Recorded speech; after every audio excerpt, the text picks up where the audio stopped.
Yes, so let me just share my screen.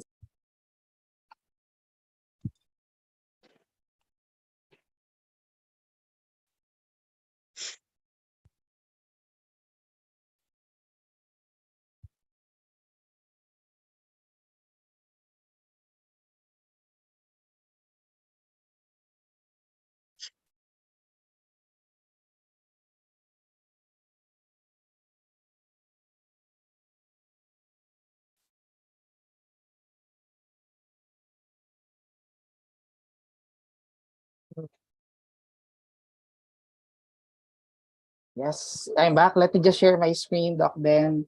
Okay, sure. One moment.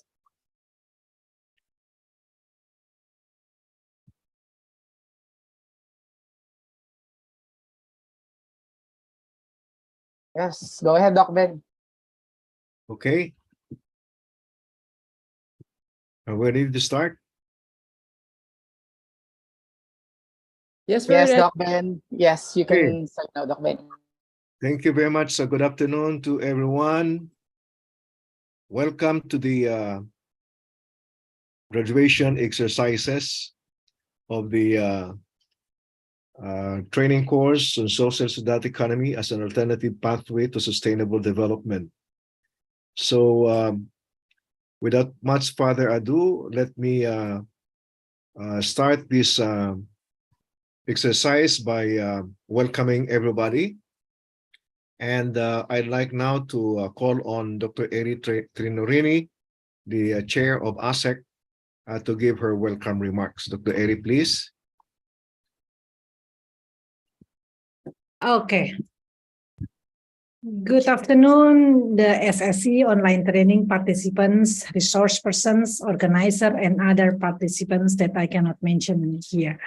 I feel grateful to be here in the end of the sessions of the SSE online training that has been started since 14th of January 2023, almost 2-month periods, attended by the 30 participants from 7 countries in Asia.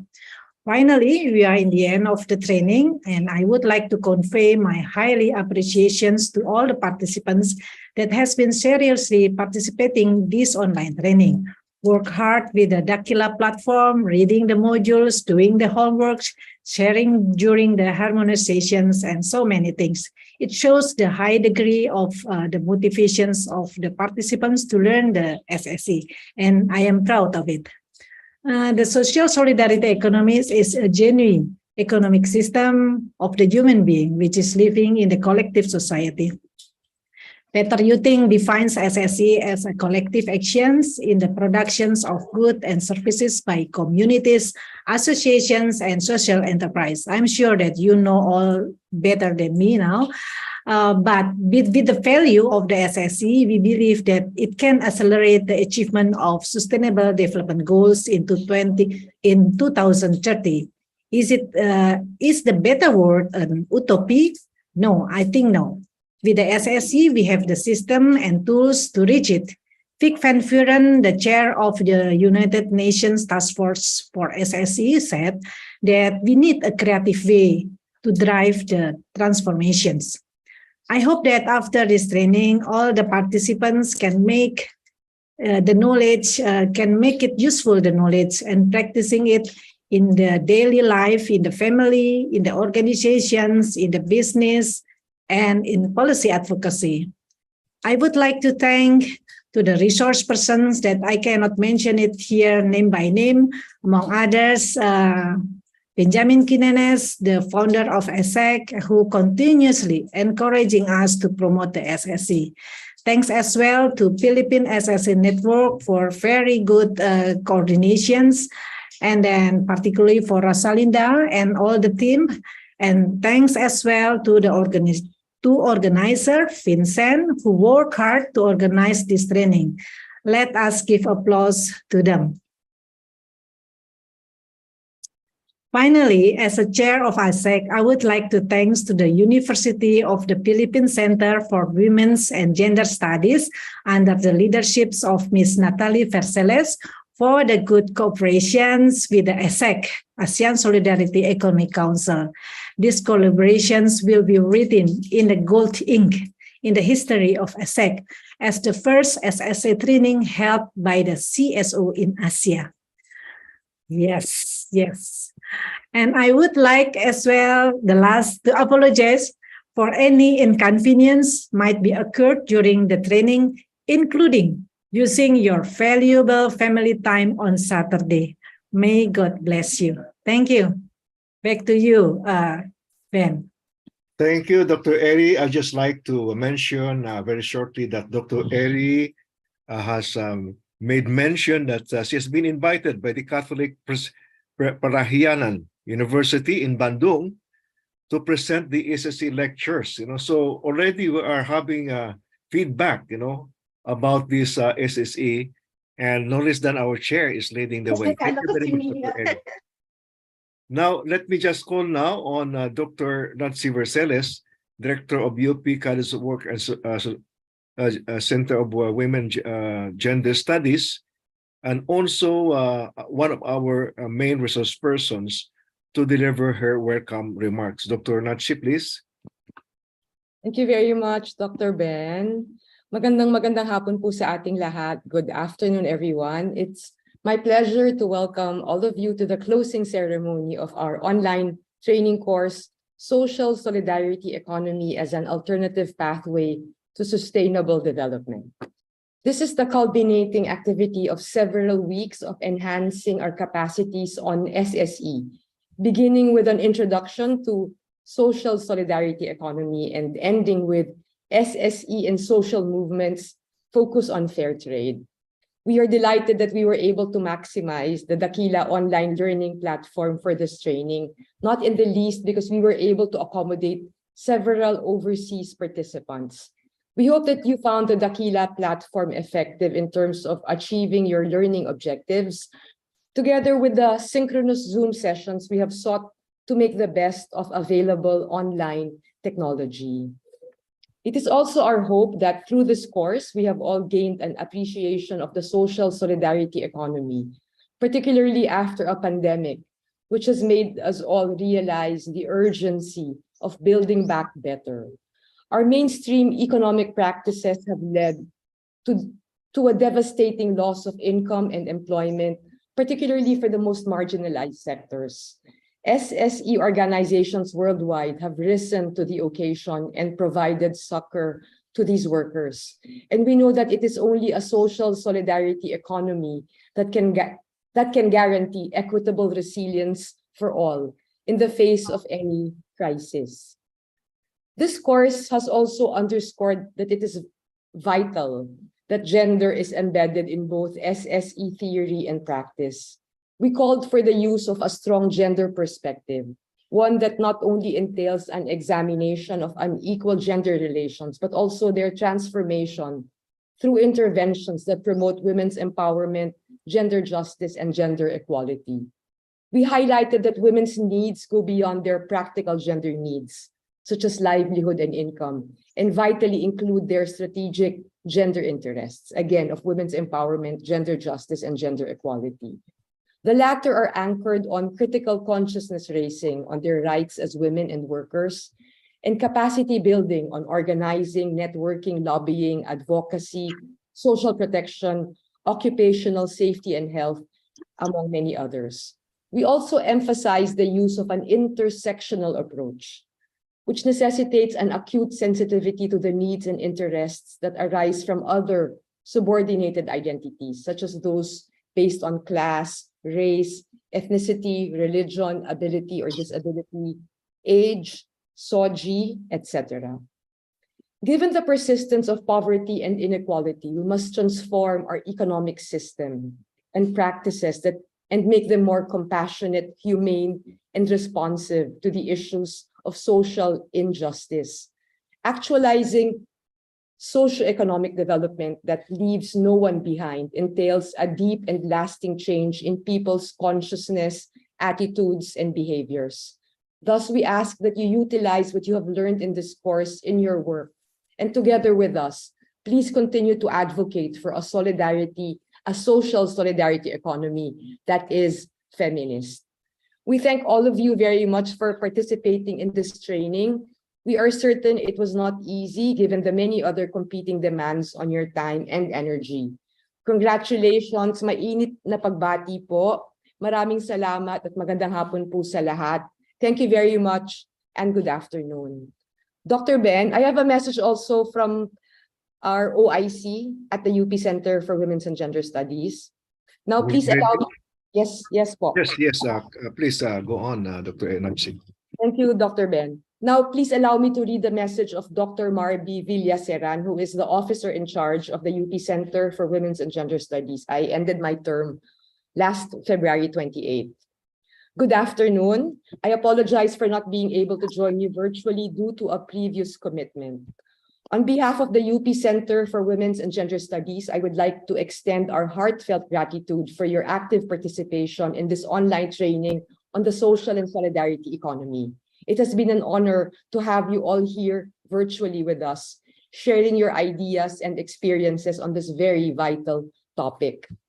Over the past few weeks, we have explored the potential of social and solidarity economy to promote gender equality, social justice, and sustainable development. We have learned about the different models of social and solidarity economy and how they can be implemented in various contexts. We hope that this training has provided you with valuable insights and tools that you can use to promote the social solidarity economy in your communities and organizations. We also hope that this training has inspired you to continue your learning and advocacy in this field. As we come to the end of this training, we would like to express our appreciation to our resource persons, facilitators, and staff for their hard work and dedication. We would also like to thank our partner, the Asian Solidarity Economy Council, for their support. Finally, we wish you all the best in your future endeavors, and we hope to continue working with you in promoting a transformative social and solidarity economy. Thank you and good luck. Thank you, Kuya Ben. Thank you very much for that message that you have conveyed, Dr. Natsi, from the incumbent director of the Center for Women's and Gender Studies of the University of the Philippines. We are very much grateful that the new director is also very supportive of our initiative to promote social study economy for purposes of developing or accelerating progress towards the sustainable development goals. Again, thank you very much. So now we are in the process of hearing the reflections of our participants, because we're all online now. So I would like to call on all participants. I will call you by one, but I will first call on those who have posted in the chat room. So let me call first Ms. Asma Rabji to share her reflections on the course. Whatever enters your mind, what impressed you about this course, what do you think, would be the usefulness of this course in your area of work, in your country. Ms. Asma Rabji, are you there?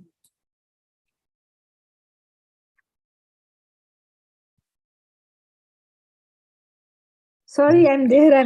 Just actually, Okay. there was something, some technical glitch. I couldn't figure out. All right. No, whatever comes from your heart, no, Asma. I mean, this is now the informal session. Whatever comes to your mind, please share.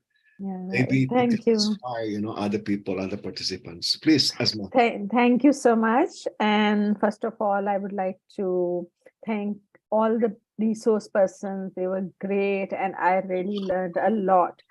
That was, I'm very glad that I joined this program. And this was like kind of a new opening for me in a way that I always knew that what we are doing as an organization is something very beneficial, or is very something which is very close to our heart as well as people who we are working with. But when going through this SSE module and the concept, it has really opened so many new kind of what would you say is new options and ways that I know how we can use it in an expanded way. But it was really great. And of course it is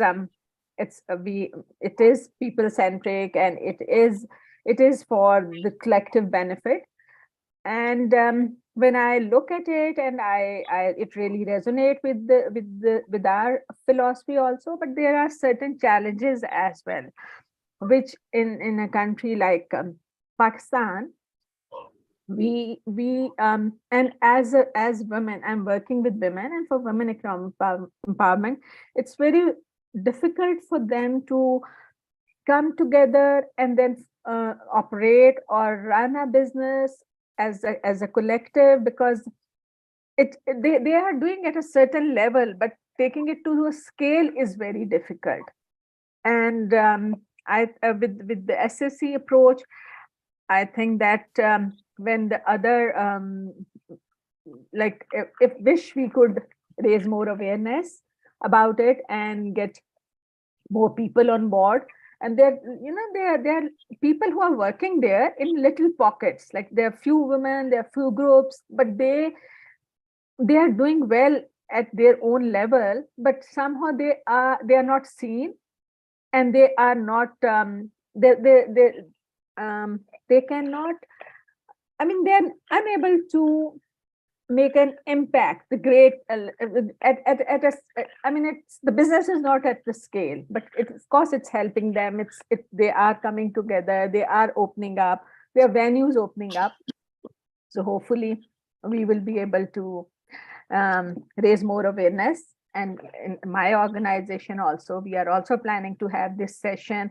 With what I have learned is I'm just going on Monday to 2 villages in the district of Khyber Pakhtunkhwa, where I will share what I have learned, and I will see how can these women more come together, and let's see how we can, sort of have it in another, like bring other women on board also.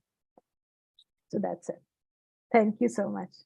Thank you, Asma. It's very encouraging to note that, you are moving ahead and sharing the knowledge and experiences you have gained from this course. Of course, as indicated, by Dr. Natsi, we will be very much, willing to lend support to any initiative you might have, in cascading this course. Whether it is the local level or national level, or even at the regional level in South Asia. So welcome to the team. Welcome to the team.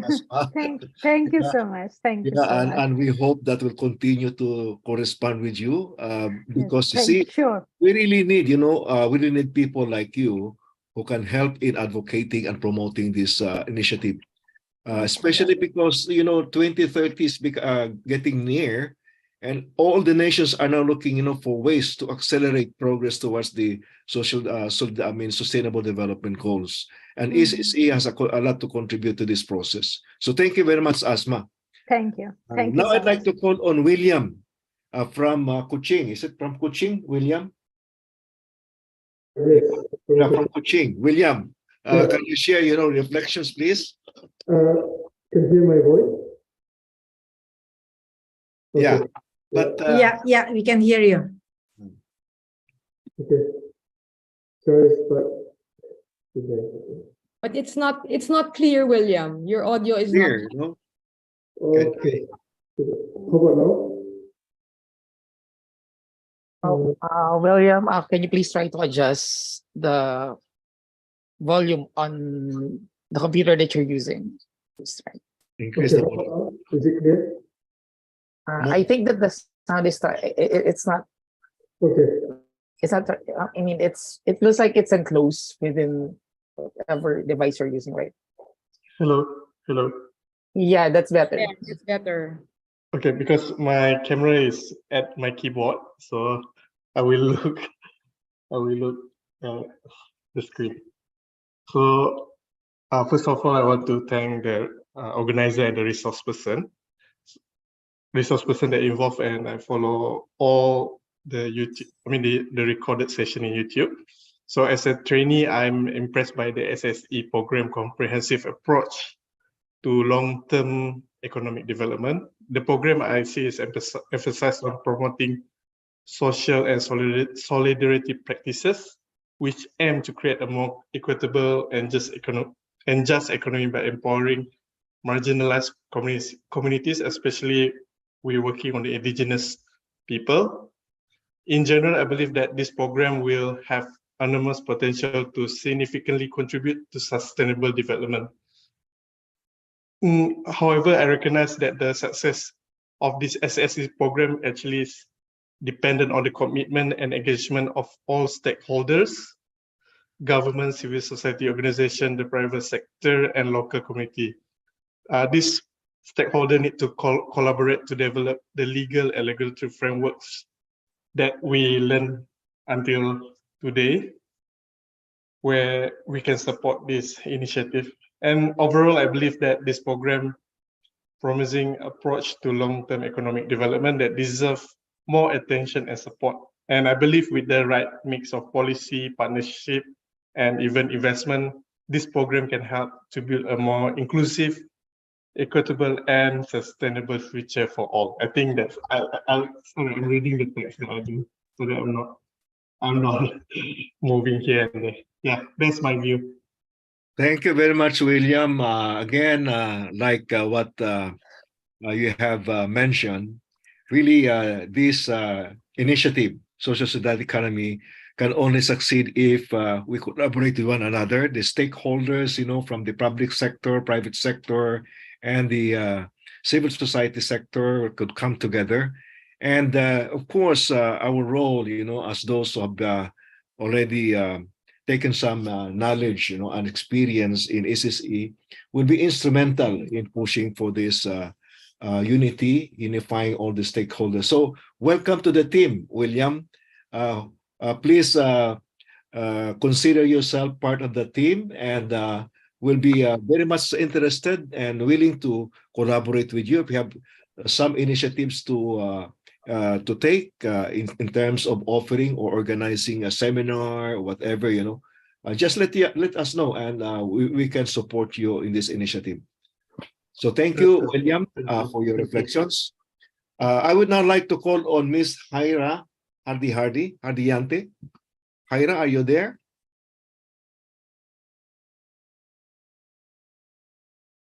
Jaira?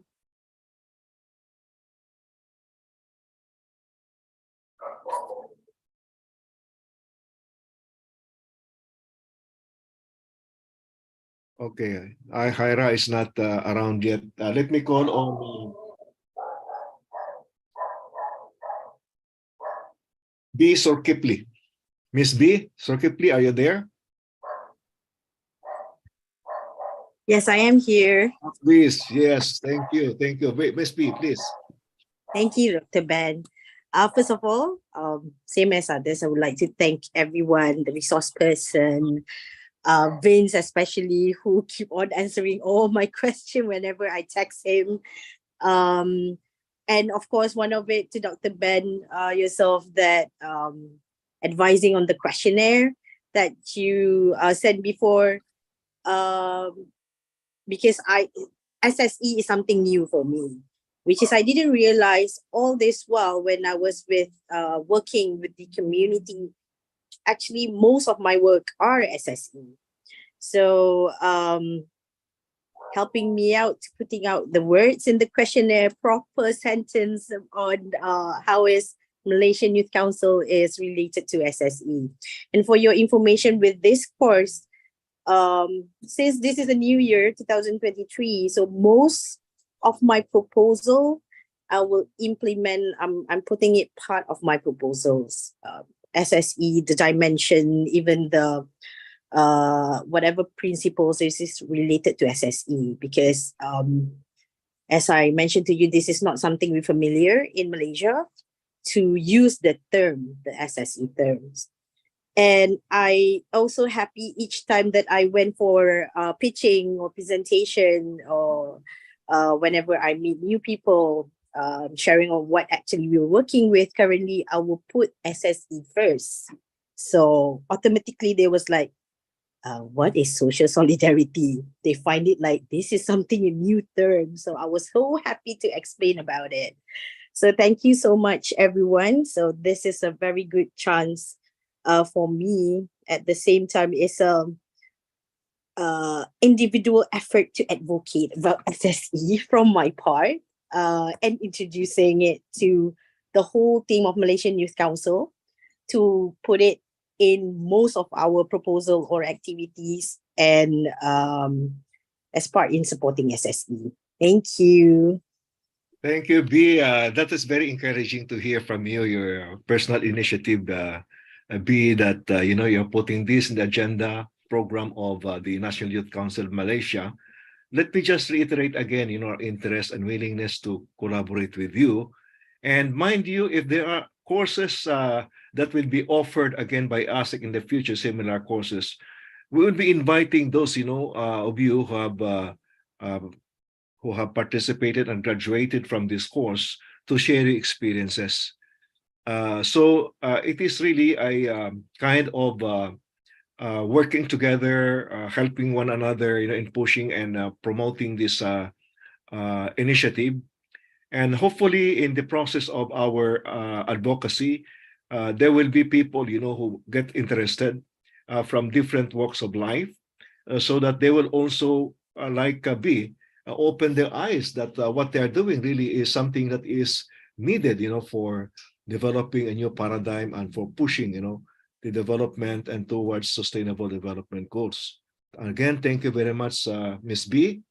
Now I'd like to call on Rodmark. Rodmark, are you there? Hello, Doc Ben. Yes, I am. Yes, good afternoon, Rodmark, please. Good afternoon.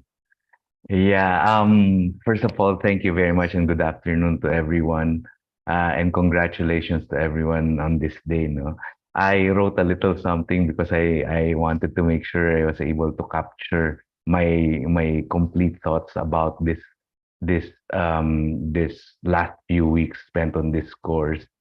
So when I was trying to reflect on the last few weeks that I spent on this course, I can't help but feel grateful for surviving the mountain of readings and assignments that came with it. I mean, it was a challenge, and that first Saturday we met through Zoom, it made me quickly realize that I had no idea what I was getting into. But all joking aside, I truly appreciate the rigor that the course demanded from all of us, the participants, how it made me realize that I still knew so little about the subject and how it pushed me to engage deeply with the material and to learn more about SSE. Despite the occasional feeling of being overwhelmed, I can honestly say that I learned a tremendous amount during the course. We covered a wide range of topics related to the SSE, including its basic concepts, of course, supply chains, gender issues, the intersectional approaches, decent work, agroecology, and fair trade movements. Through these topics, I gained a deeper understanding of the SSE's potential as an alternative pathway to sustainable development and how it can contribute to building a more just and equitable society. One of the key takeaways for me is understanding the importance of building an economic alternative through SSE supply chains and how by building these supply chains, we can create a more sustainable and equitable economy that benefits everyone from producers all the way to the consumers. This lesson has resonated with me personally because these past years, I found myself advocating more and more for social and environmental sustainability, democratic decision making, and especially community empowerment. which are all key elements that the SSE ecosystem prioritizes in the way it tries to organize economic activity.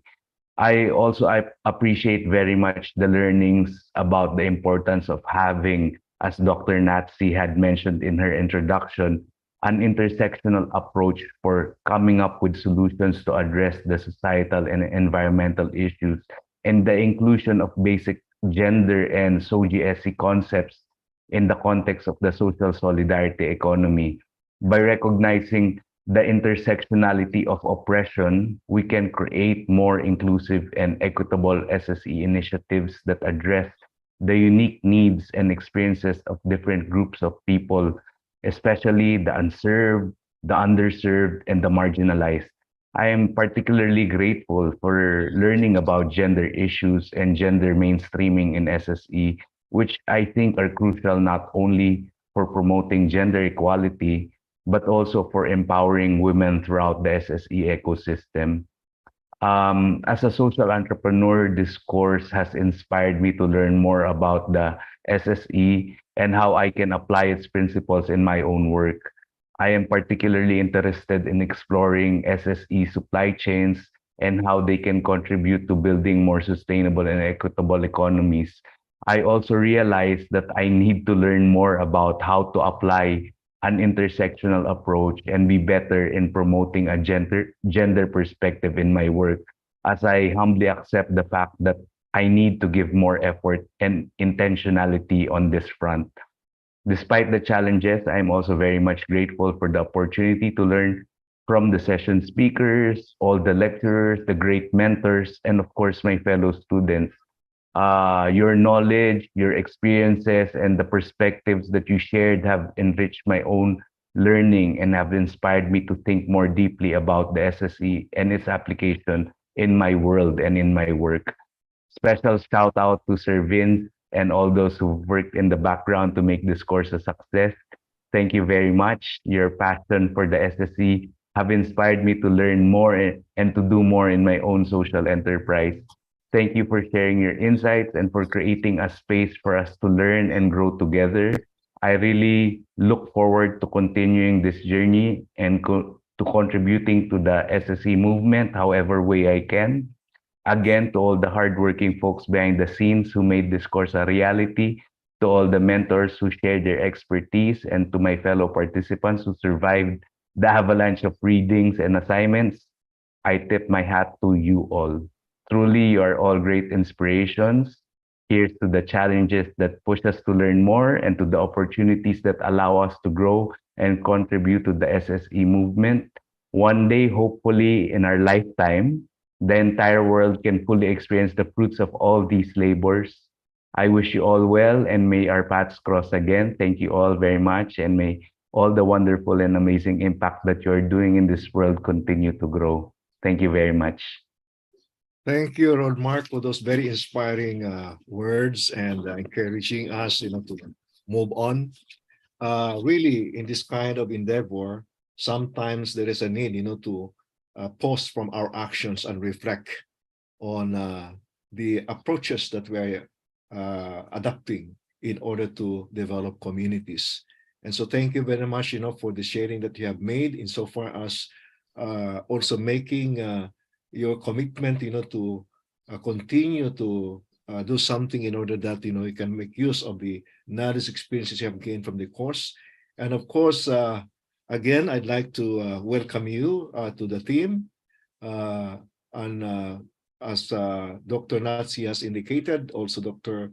Rosodende Arfreneo, we will be harnessing, the knowledge and the resources and the experiences of those who have graduated from this course for purposes of running, future courses of ASEC, not only in the Philippines, but also in other countries. Thank you again, Rod Mark. I'd like to call now on Hyra. Are you there already? Hyra? Okay, Hyra is not still there. Let me call on Triana Iskandar Shah. Triana, are you there? I'm here. Yes, please, Triana, welcome. Good afternoon, everyone. First of all, thank you for the opportunity to learn SSE. I think I have learned much from all of you, from the resource person, for the lecturer, and also for the mentors. It's very important concept for us. As I tell the Dr. Eri, we want to develop our curriculum. We will use the SSE as a color for our curriculum. Thank you very much for the opportunity to take the very important course from Philippine University. Thank you. Thank you, Triana. That is very, very interesting to know that you have made the suggestion to Dr. Eri to develop a course, especially for those speaking Bahasa. Yeah. And hopefully you'll be able to conduct this in your own language, the Bahasa, because, you're affecting not only Indonesia, Malaysia, but also those in Sarawak, also speaking the same. I think also part of Singapore, because they also speak, the language. So that is really a very encouraging idea, and rest assured, that we could lend you support in this endeavor, and we'll be very excited, to see how is this going to develop in the near future. Again, thank you, Ms. Rihanna. Thank Let me you. now call on Ms. Primar Jadalisa. Kaprimar, are you there? Yes, Doc Ben, good afternoon, Good everyone. afternoon. Yeah. Okay, first of all, I thank all the professors as well as the resource persons of the SSE course in Social Solidarity Economy, headed by Doc Ben Quinones Jr., the founder of ASEC, Kainday Tinida Ofreneo, Professor Emeritus of UPCWGS, Doc Natsi, the outgoing director of UP Center for Gender and Women's Studies, Dr. Ethel Thompson, si Prof. Benji Velasco of UP Suler, si Kuya Paul Kasuga Jr., the Communications Officer of ASEC Asia, and my fellow classmates online, friends, pleasant good afternoon to all of you, and also my thanks to Sir Vince Hermoso, the Training and Outreach Extension Program Head of the UP Center for Women and Gender Studies. It is with utmost gratitude to the UP Center for Women and Gender Studies and ASEC Asia for giving me a chance to participate in this prestigious and one-of-a-kind online class on social solidarity economy. This is very new to me, and also I take it as a challenge. The Dakila platform, using the Dakila platform, but I am privileged to study on this course, which give me a wider perspective to learn and understand social solidarity economy. It has been practiced in my organization, the Patamaba, and also Homeland Philippines, the 5 dimensions of SSE, but without knowledge, the right meaning of SSE. So whatever knowledge I've learned from this course, I will echo them to a wider scope of our membership nationwide, and also with special focus on caring for the people, the planet over profit, to obtain prosperity and peace. And I really regret, and I am very sorry for this, that I was not able to accomplish fully my assignments in the course in due time, due to a very tight schedule in the organization. But with a promise to accomplish it before March 18th, we are given still enough time, extension and extension again. Once again, thank you so much for this great and wonderful opportunity that you have given me and my organization. And rest assured that this will be cascaded in the educational curriculum of Patamaba and Homeland, Philippines. Thank you very much and good afternoon to everyone. Thank you very much, Kaprimar.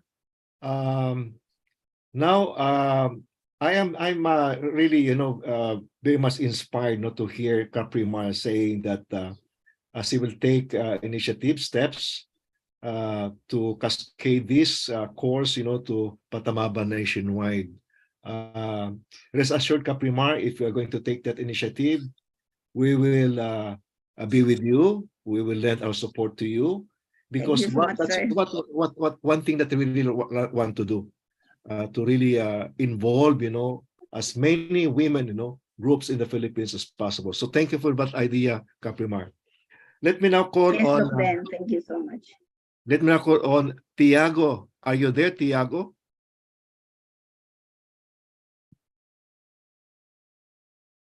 Tiago? Are you still there?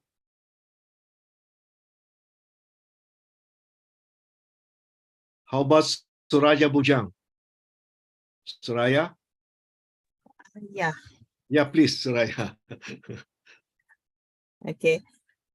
Thank you for accepting me as a part of this program. It was indeed an honor to be included in this group, as well as an eye-opening journey for me. And before this, I did not see SSE as an alternative to sustainable development. While attending this course, in the process, I did some research as part of the assignment and all that, and learned a lot, including the initiative by the government, the Malaysian government, through Malaysian Cooperative Commission. That is something new to me. All this while, I thought that cooperative is not part of the SSE movement, and whatever initiative that the Malaysian government is doing actually is quite unknown to the grassroots level. So most people do not use the facilities or the that was given by the government, because they doesn't know about this initiative. And this morning, we invited those from the Malaysian Cooperative Commission to give a briefing session to a group of ladies. We are having a women empowerment session actually yesterday and today. And we invited them, and they explained to us a great deal about this initiative. And it is good that more women is aware of alternative way of starting a business or doing business. So this is a good platform for me to learn more and to understand more the process of SSE and its application and operation. And I really looking forward to share this knowledge that I have, a little knowledge that I have with others in the community. And I hope I will be able to continue to learn more about the dynamic of the SSE that is happening all over the world. Okay, thank you. That's all from me. Thank you, Suraja. Again, I am so glad, that you have this idea of sharing this to others, because you see, when you begin to teach anything, you strive, to learn more. Yeah, you try actually learn more. So rest assured that whatever initiative you will make in the future, if you let us know, we will also ask our colleagues in Malaysia, like Dr. Denison, to lend his support for this initiative. Again, thank you, Ms. Soraya. Can I now call on Bagos Triangono? Bagos, are you there? Yes, sir. Please, Bagos. Okay. Good afternoon, everyone. My name is Bagus Trianggona. I'm from Indonesia, and thanks to all resource person and organizer is the course, and the second one is SSE is very good movement, and knowledge from the course is very useful by me, and I will try implement it implement the SSE movement in Indonesia. Thank you. Thank you very much, Bagos. Now I'd like to call our participants from the Philippines. Those participants from the Philippines who would like to speak in Filipino, you can do so if that's more comfortable about that. So first of all, I'd like to call on Josephine Oli Parilla. Josephine, please. Saan ba? Good afternoon. To share a bit, actually, I almost stopped. Because of the use of the Dakila platform, but it was, of course, the team, including especially to Kainday, really not really forced me, encouraged me to continue. And of course, Vince gave me another other venue to answer all those modules, so which I did. So I'm happy to say that I'm completely done my assignment, and of course hoping that it also suits the requirements of our professor in this course. So actually the course really enhanced my knowledge and even probably my capacity in recalling, in understanding, and of course, as what I said before, we've been adapting this, we've been practicing this, though we really do not know that it's really SSE, but it's my great pleasure and honor that I'm part of the team, and I'm looking forward also to be part of the team that can do feedbacking, especially to the community we serve. So thank you very much. Maraming salamat ka, Olive. You know, you are a very important woman leader in the Philippines. And I'm so glad, you know, that you have completed this. At I'm looking forward that na magkakasama po tayo to cascade this, you know, to more communities in the Philippines, together with our colleagues in the Philippines. Kaya maraming salamat ka, Olive, you know, for completing this. It gives me a lot of courage, you know, and perspective of how we can cascade this with your support and Kaprimar, you know. Thank you. Maraming salamat ka, Olive. Salamat din po. Si Ka-Ernie naman, Ka-Ernie Prito, no? Pwede ka magsalita sa Tagalog. Okay lang. Ka-Ernie. Yes, good afternoon, Salto. Yes, good afternoon. Can you hear me? Oh, Ka-Ernie. Yes. Yeah. Is my audio okay? Yeah, it's okay. Yeah, okay. Okay, thank you very much to all of our colleagues and professors and all of my trainees that have been do everything to finish this course. Actually, this course is very important, and I think I can use this in my organizing work in my organization, and I think also it will be a very useful, lalo na sa COMNET na kinabibilangan ng aming organization. And we are very thankful that we are chosen to be one of these training, and I'm very thankful to UP, to ASEC, and also to HomeNet that we are given opportunity to have this course that can be echo only in our organization but in our community, and very thankful, and thank you very much at all. Maraming salamat Ka-Ernie. Thank you, Ka-Ernie. Ka-Ernie, huwag ka mag-atubili na paalam sa amin kung mayroon ka initiative at magkatulungan tayo. Importante po ang inyong itong role dito, especially sa informal sector. So again, I'm very encouraged that Ka-Ernie has completed this and now is a part of our team. And we look forward to collaborating with Ka-Ernie in the future if he's going to cascade this in his organization and other organizations as well in the working in the informal sector. Can I call on Marilyn, Lynn Betis? Thank you very much. Yes, good afternoon po. Good afternoon. Hello. Yes, we can hear you. A safe afternoon po sa ating lahat.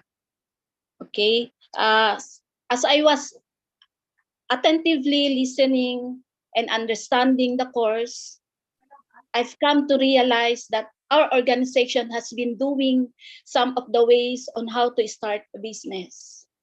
Just like using our savings as a capital to start up our business.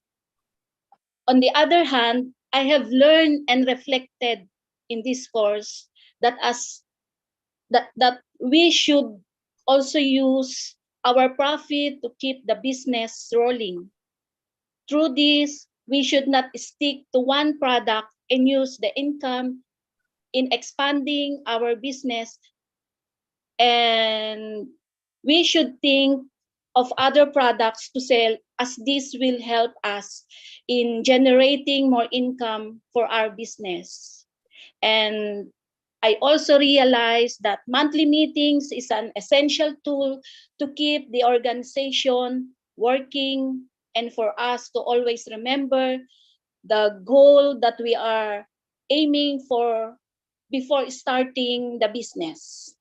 And also, we should talk about the status of the business and the strategies that we should use to expand and solidify the business.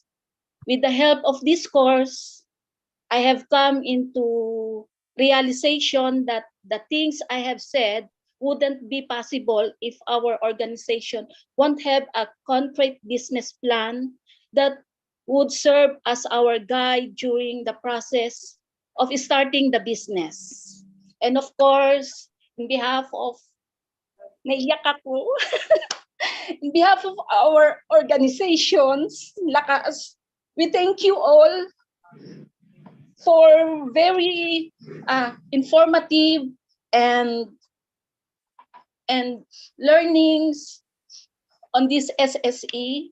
And thank you, HomeNet Pills, ASEC, UP Center for Women's and Gender Studies, all resource person, including Sir Paul, and co-participants, congratulations too.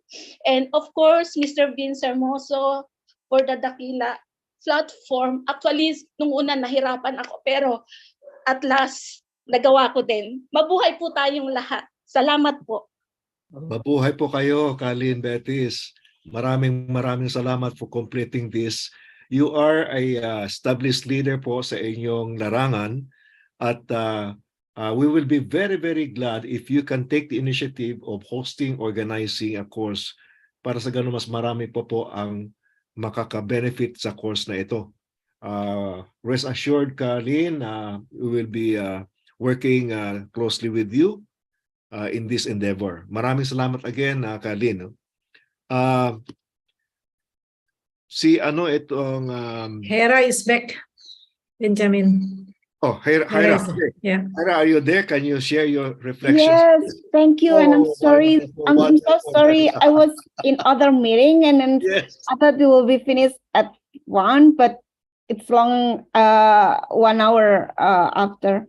Thank you, everyone. Thank you, Ben. All the resource persons. It's really great course. And for the beginning of the year, it's really great to attend such a kind of this meetings. And you know, I want to tell you a bit about my experience about this. In Dakila, Dakila is really, the model is really great. So the material and the self-reflection, the assignments is quite good. And me and my personal, it's really enhanced the way I work and I learned. And thank you so much for the reference. It's really great on the Dakila.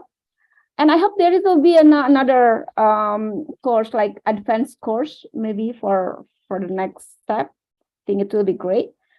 And take another step for start to spread the idea. I mean, this is really basic SSA the course, but for maybe we need to design more this furthermore and beyond and deep dive all the topics. That is it for me, and thank you so much for everyone. Thank you. It's really great learning journey. Thank you. Thank you very much, Hyra. We really look forward, to working with you because you have that taught in a cooperative institute, and I got your suggestion of additional training. Maybe if we are able to get responses, and initiatives from different countries, maybe from Indonesia, Malaysia, Pakistan, and other countries that you are planning to organize a course, then we can make use of that and we can assist you in the process. Maybe we can have a trainer's training course, prior to that, so that it will help you prepare, the materials and so forth and so on, something like that. I think that is a good idea. And really, we look forward, to the alumni of this class, to take the initiatives. And rest assured that we'll back you up. We'll be there, to help you so that, we can cascade this further to many more people. Thank you, Hyra, for coming back and sharing your reflections. Let me now call on Tish from the Philippines. Tish. Good afternoon, everybody. I'm sorry I won't be able to turn on my camera. It will be very annoying because of the blink, which I have not figured out how to control it. I would like to share my reflection on the course content. And on the course content, it is very comprehensive. The range of topics covered relate to each other and tell a full story on how the concepts of SSE, the concepts related to gender, the concepts can be related to the fair trade and to our social enterprises. The methodology also is varied. I very much appreciated the shorter narratives to discuss or introduce the topics, and even the assigned or recommended readings. We will not have. We are given the chance already to right away know which ones to read instead of wondering which. If we are going to do our own research, wondering which ones, which are the reading materials which we should read. The value of this course to me came at a time when I made a personal decision to learn something new and grow from that new learning. And since I was very much supportive to the social enterprise of an indigenous people's organization in Mindanao, the inputs that I learned from this course and the course way back in 2021 very much contributed to my knowledge, and the experiences shared by everybody, all the participants and the trainers, the resource persons, added to that knowledge, which I will bring when I share this share SSE, the knowledge of SSE, to the 9 other people's organizations that I am involved in as a volunteer. I consider myself very fortunate to have been a part of this course, to learn from the experts themselves. So I am really raring to go all the way and experience what SSE can do to transform social enterprises, to transform cooperatives and other SSE entities, such that we can achieve sustainable human development. Thank you so much to all the resource persons and to all my classmates. I really apologize that I am not able to interact even virtually with all of you. but we can still continue with the platform, right? So we can still communicate with each other. Thank you very much, Doc Ben. Thank you, Tish. Tish, we look forward to your, participation and your contributions. There are training courses that will be run in the Philippines, other countries. We need to collaborate with one another, help one another in undertaking this. The most important thing that's happening right now is that we have more resource persons, potential resource persons, that can help one another in cascading this course wherever it will be offered. Again, thank you, Tish. I have Thank you, Doc Ben. Miss is Tiago? Tiago, are you there? And I have also Emma. Yeah. Oh, okay, Emma, please. Okay. Wait. Hello, everyone, and good afternoon to everybody. Okay, I have been thinking regarding my reflection on this course because at first, I felt that from the very start, in 2005 and 2007, when I was doing local economic development in the Visayas and Mindanao, I was already searching for an alternative economic model aside from the neoliberal economy, because I was looking at local economic development as a local economic development model. And it cannot be used at the national level in terms of national programming and policy.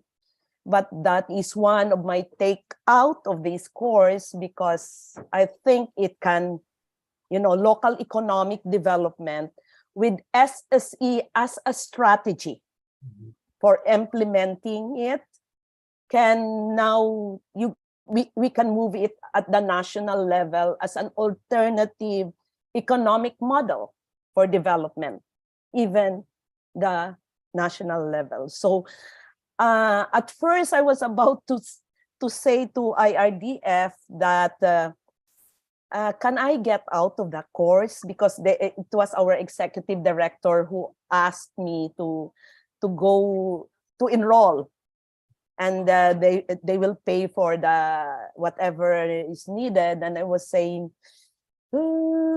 because I felt like, for example, the cooperative movement, I was a researcher when we were pushing for the CDA law after the February Revolution.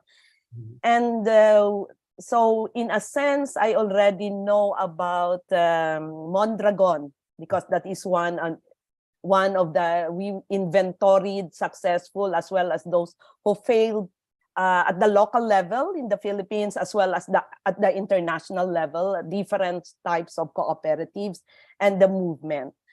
So I was thinking, okay, what is this SSE course for me?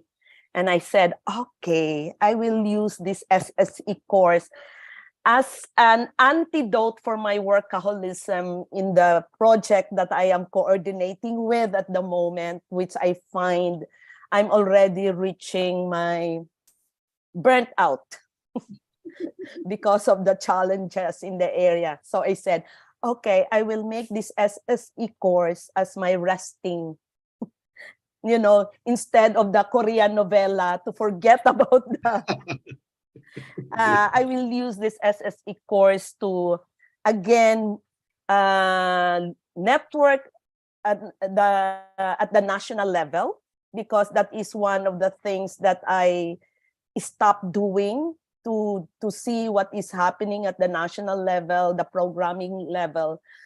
And because I already was looking at the SSE as at that time when I was doing research, it was social solidarity, social economy and solidarity economy, and the debate between the two, and the debate with the social enterprise, what do you do with the social and the solidarity economy? So I was researching the whole thing.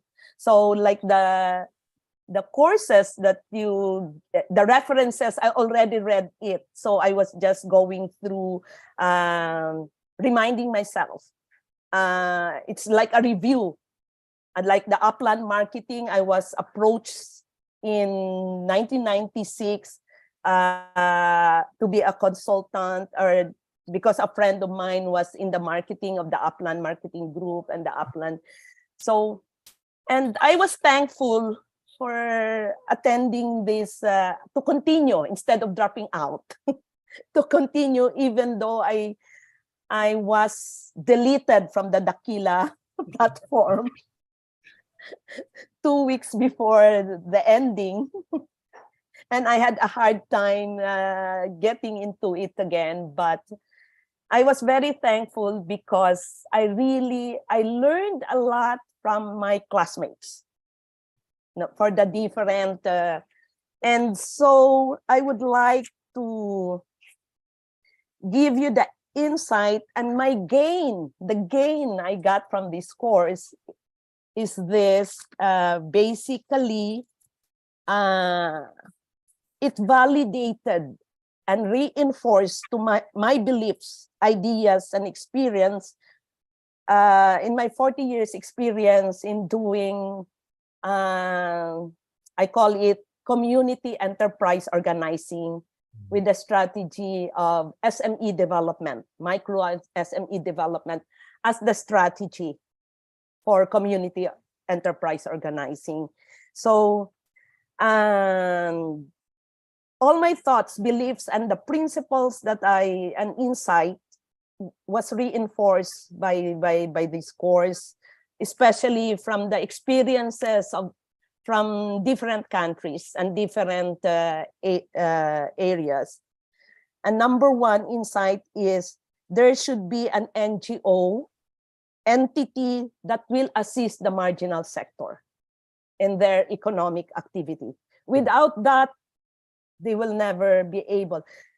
And the most important role of the NGO is the capacity building and the organizing of the community. And as well as to provide the business development services and networking, the network of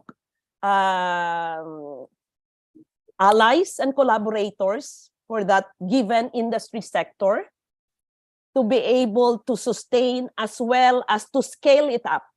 Without that, without this entity to help and to network at the national as well as the local to national to international to provide this. So there should be, and we at the NGO level shouldn't be able to, should be able to define our role, as well as how do we do in terms of development funds.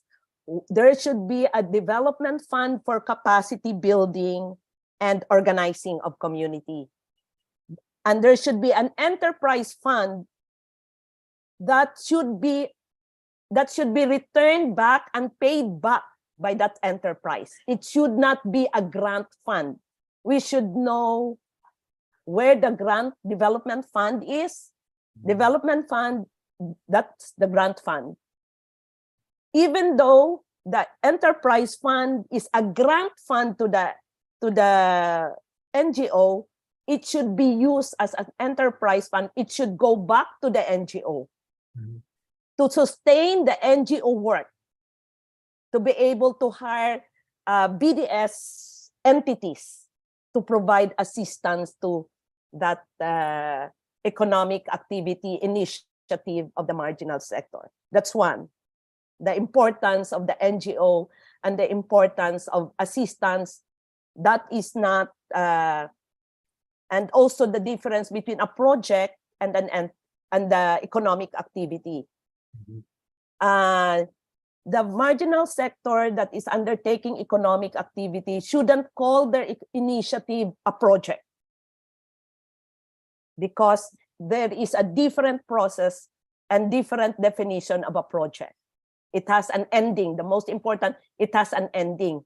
But when you are doing economic activity, it is as much as possible, you will be able to celebrate 10 years of your existence.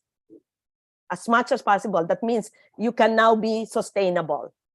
You don't need any assistance anymore if you are working and creating wealth at the end of 10 years.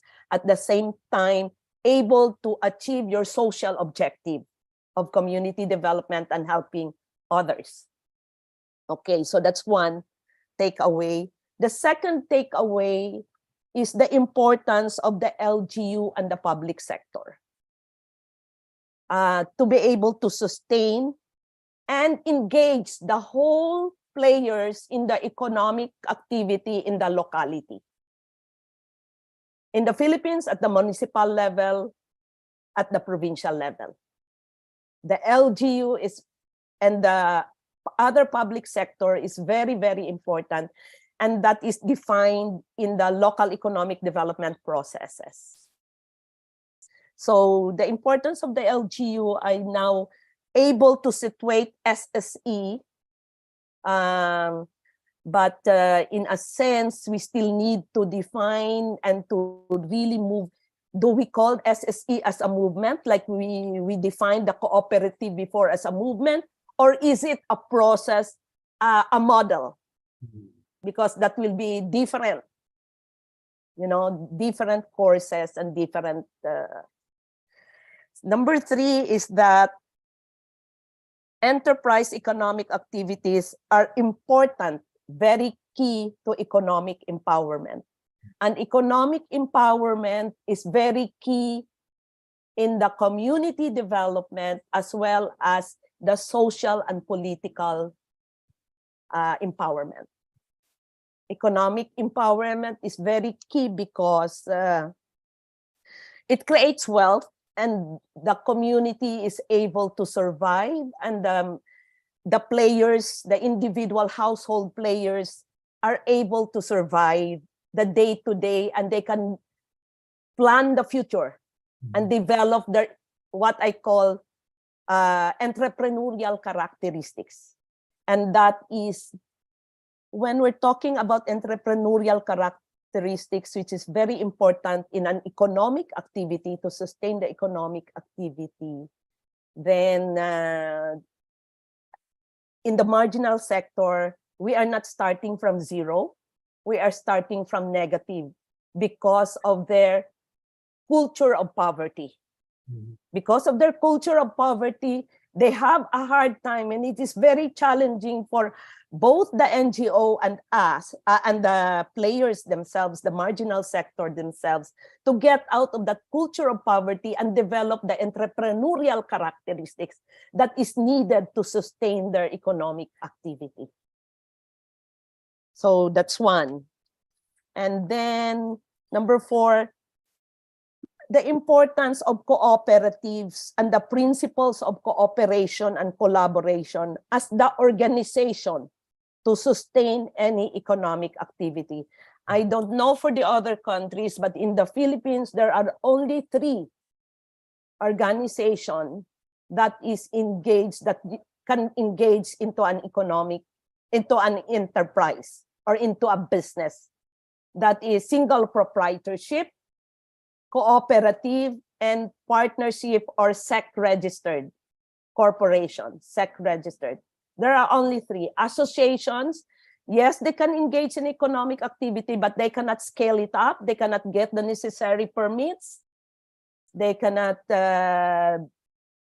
because they will be like NGOs cannot do that because they are a foundation, non-stock, non-profit. So those are the things, and those are my question in terms of who made up the social solidarity economy, who are the key players, and what is the role of the NGO and other entities supporting the players in the economic arena. So the cooperatives, that is one of the cooperation, and very important. in the SSE. And then the major, and I think is a major takeaway for me, is the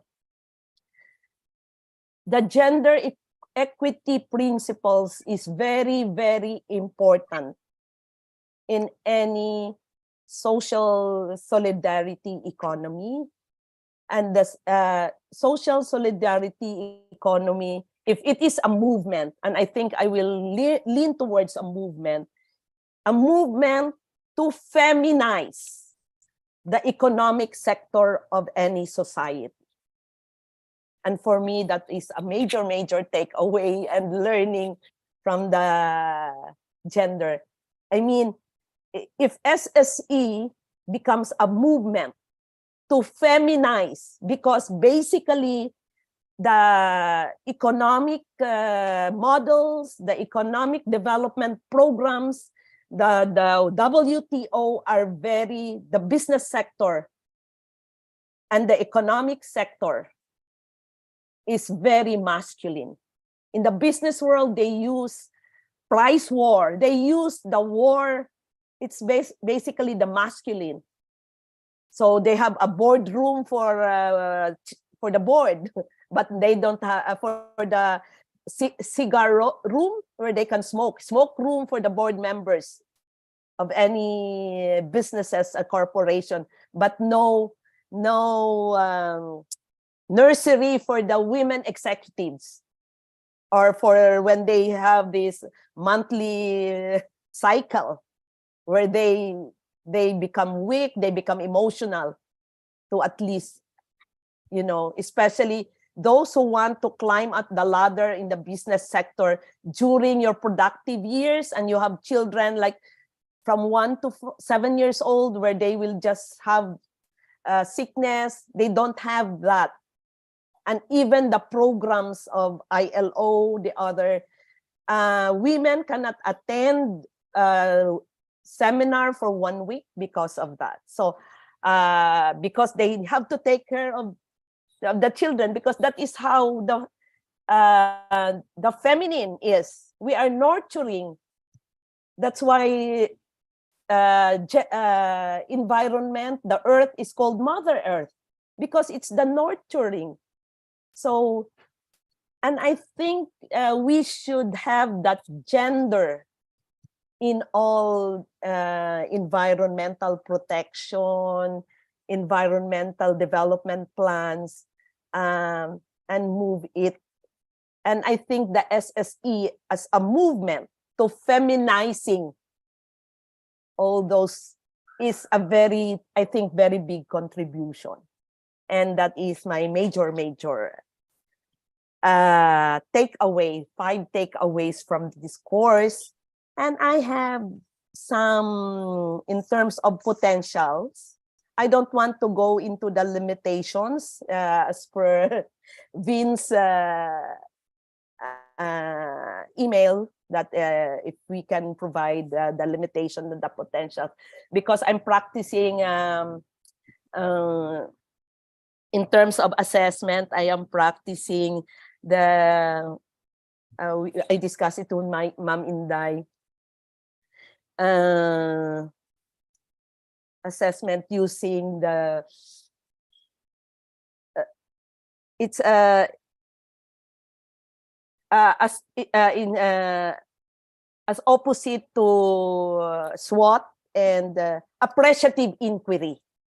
Using appreciative inquiry, move towards those that you want to celebrate, rather than your limitation and weaknesses and the issues and the problems, so that you have the energy to move forward even though the challenges are so huge, because you look into the potential and into the appreciate what you have attained at the given moment.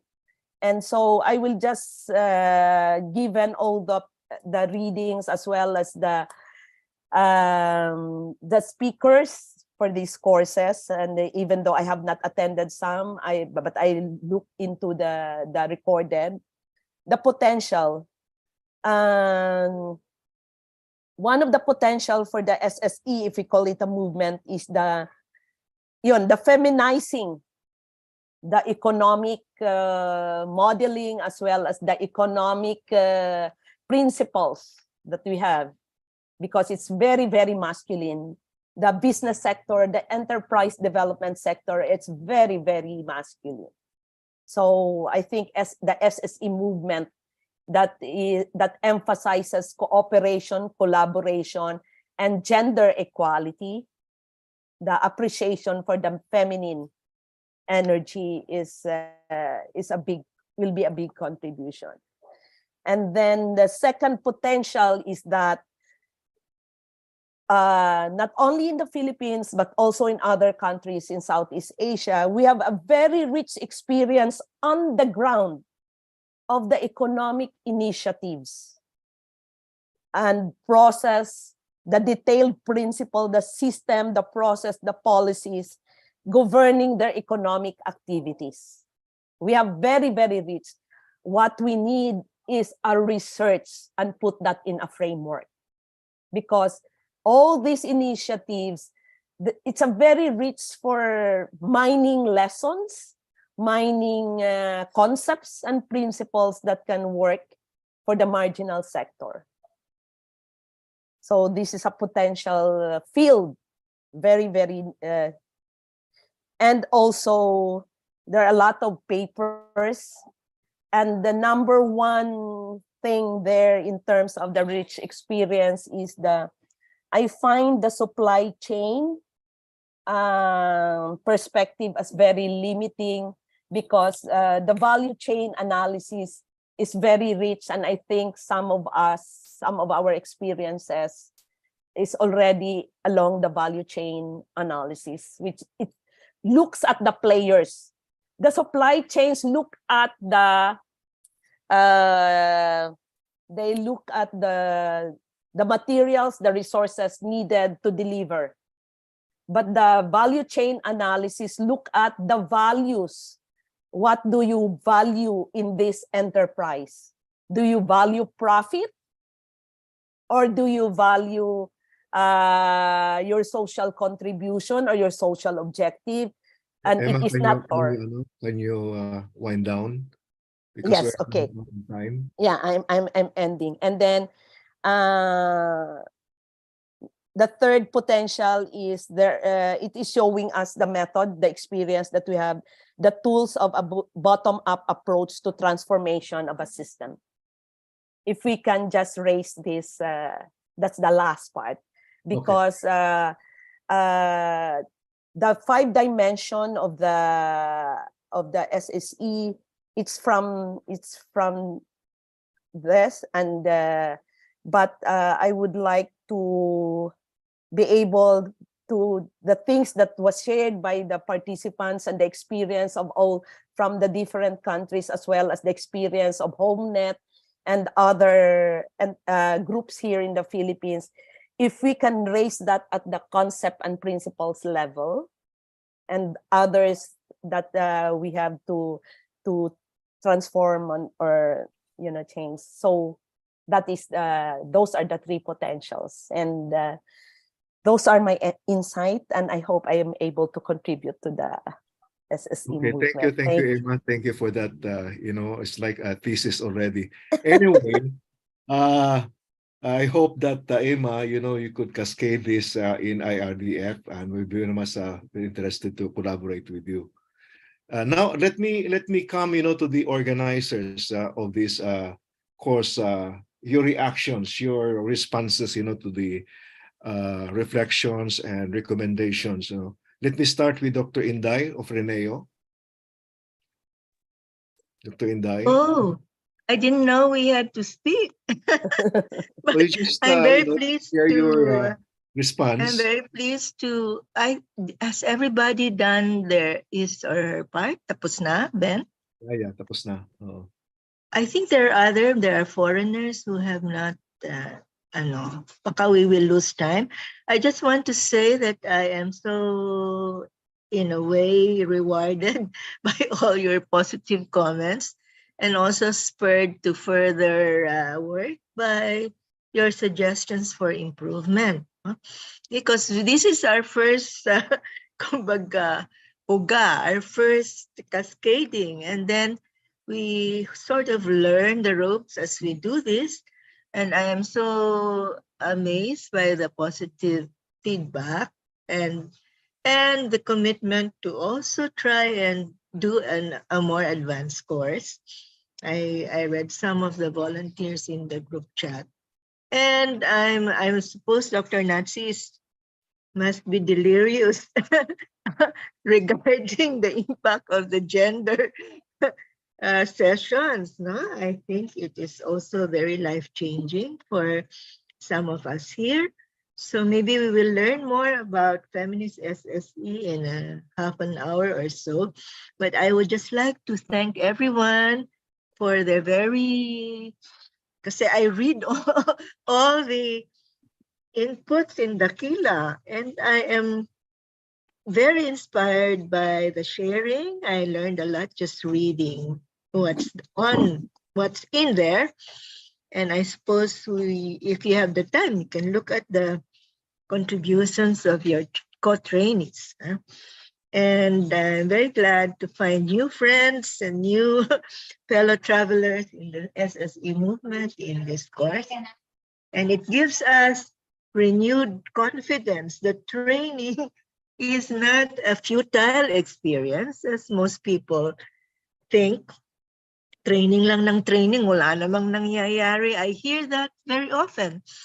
But I hold on to the hope, perhaps, and the realization that, increased knowledge and consciousness, maybe you don't see it tomorrow, but the impact will be there in the future. So thank you very much. And maybe we can go back to the participants, Dr. Ben. Yes, I have three more, but we're losing time. We'll go. I will give time during the closing part. I will share my time there so that we can hear the other participants about their reflections on this course. But now I think we have this awarding of certificates by Vince. Vince, are you ready with the certificates? Yes, definitely, Doc Benny. Thank you very much. All right. So first of all, I would like to first say thank you to everyone. First of all, as let me just share my.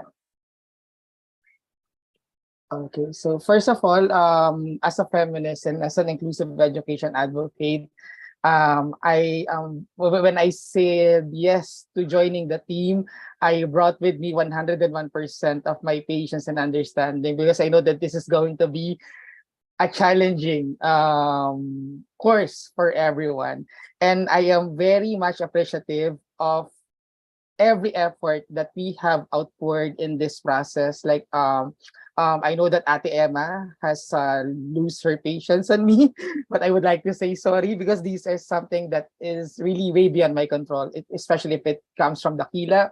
I also would like to show my appreciation to Ka Olive for trying to cooperate in finding alternatives to be able to continue with the course, and the rest of the participants who have a lot of challenges in terms of their time constraints, multiple burdens that they need to undertake as they go through the training program, and all other challenges that we need to face and we need to that we need to address as we go through the training process.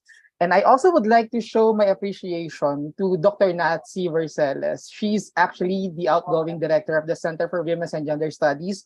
And I would like to express my gratitude to her, because if not for her, I wouldn't be a feminist, because she's one of my mentors. And if not for her, I wouldn't be involved in this initiative for grassroots communities, for people whose voice are not heard often. So this is really a unique and one of the remarkable platforms again that we had, Doc Natsi, for SSC, and I'm very thankful for that. And in relation to this, it is my pleasure to introduce the graduates for this batch. Just a quick disclaimer, we tried our best to include everyone, especially those who are still in progress of finishing the course. But then, just like what has been mentioned before, we are extending the deadline until the end of next week for everyone to finish the course. So kindly give me a few seconds to share my screen because I have something prepared for everyone. So give me 1 second. Let me just share my screen. All right. Give me 1 second.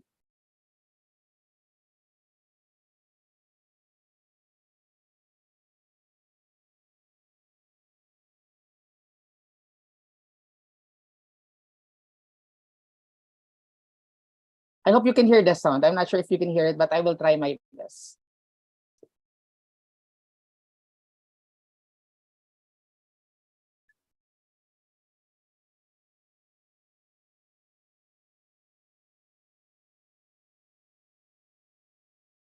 Vince, there's nothing coming out on the screen. Yeah, give me 1 second. Let me try it again. Okay, I have sounds kasi, so let me try it again. Okay, share screen, and then I'll share my sounds. Yeah.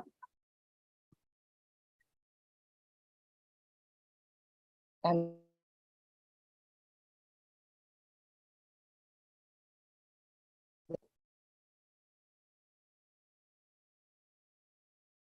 give me 1 second. I think the sounds cannot be shared, but let me just proceed with sharing. Let me just give me 1 second. Let me just stop share first. I think Zoom is not allowing me to share my sounds anymore, but let me just share my screen, okay, for the benefit of the time. So,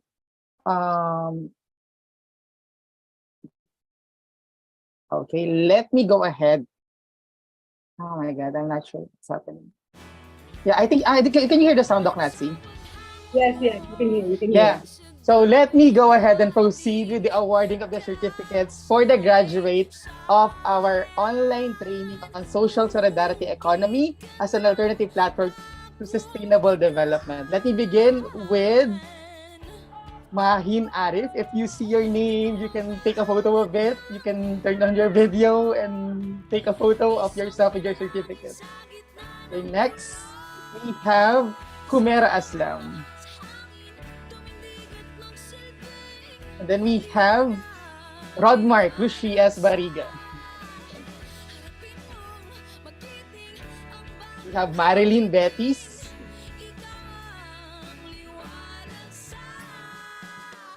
Arjun Bataray.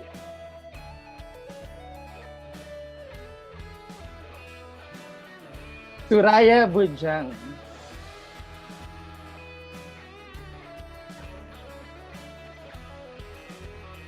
Maria Patricia De Vera.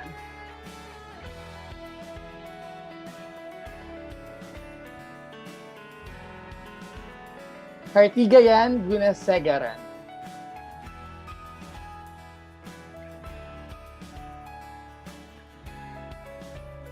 Parichat Hachaina.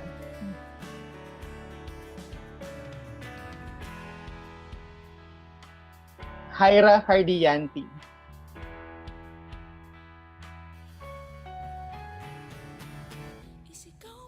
Triana Iskandarsia.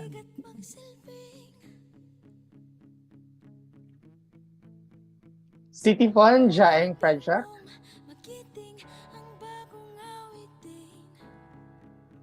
Primar Ardelesa, Kaprime.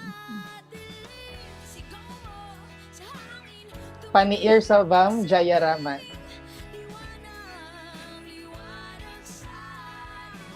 Maria Annabel Julian.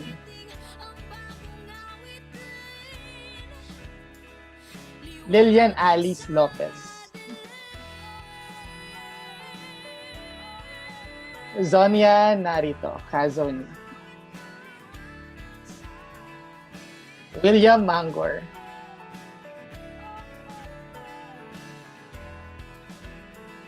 Zowel Nang.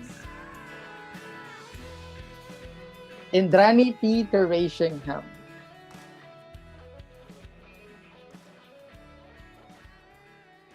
Josephine Parilla, Ka-Olive.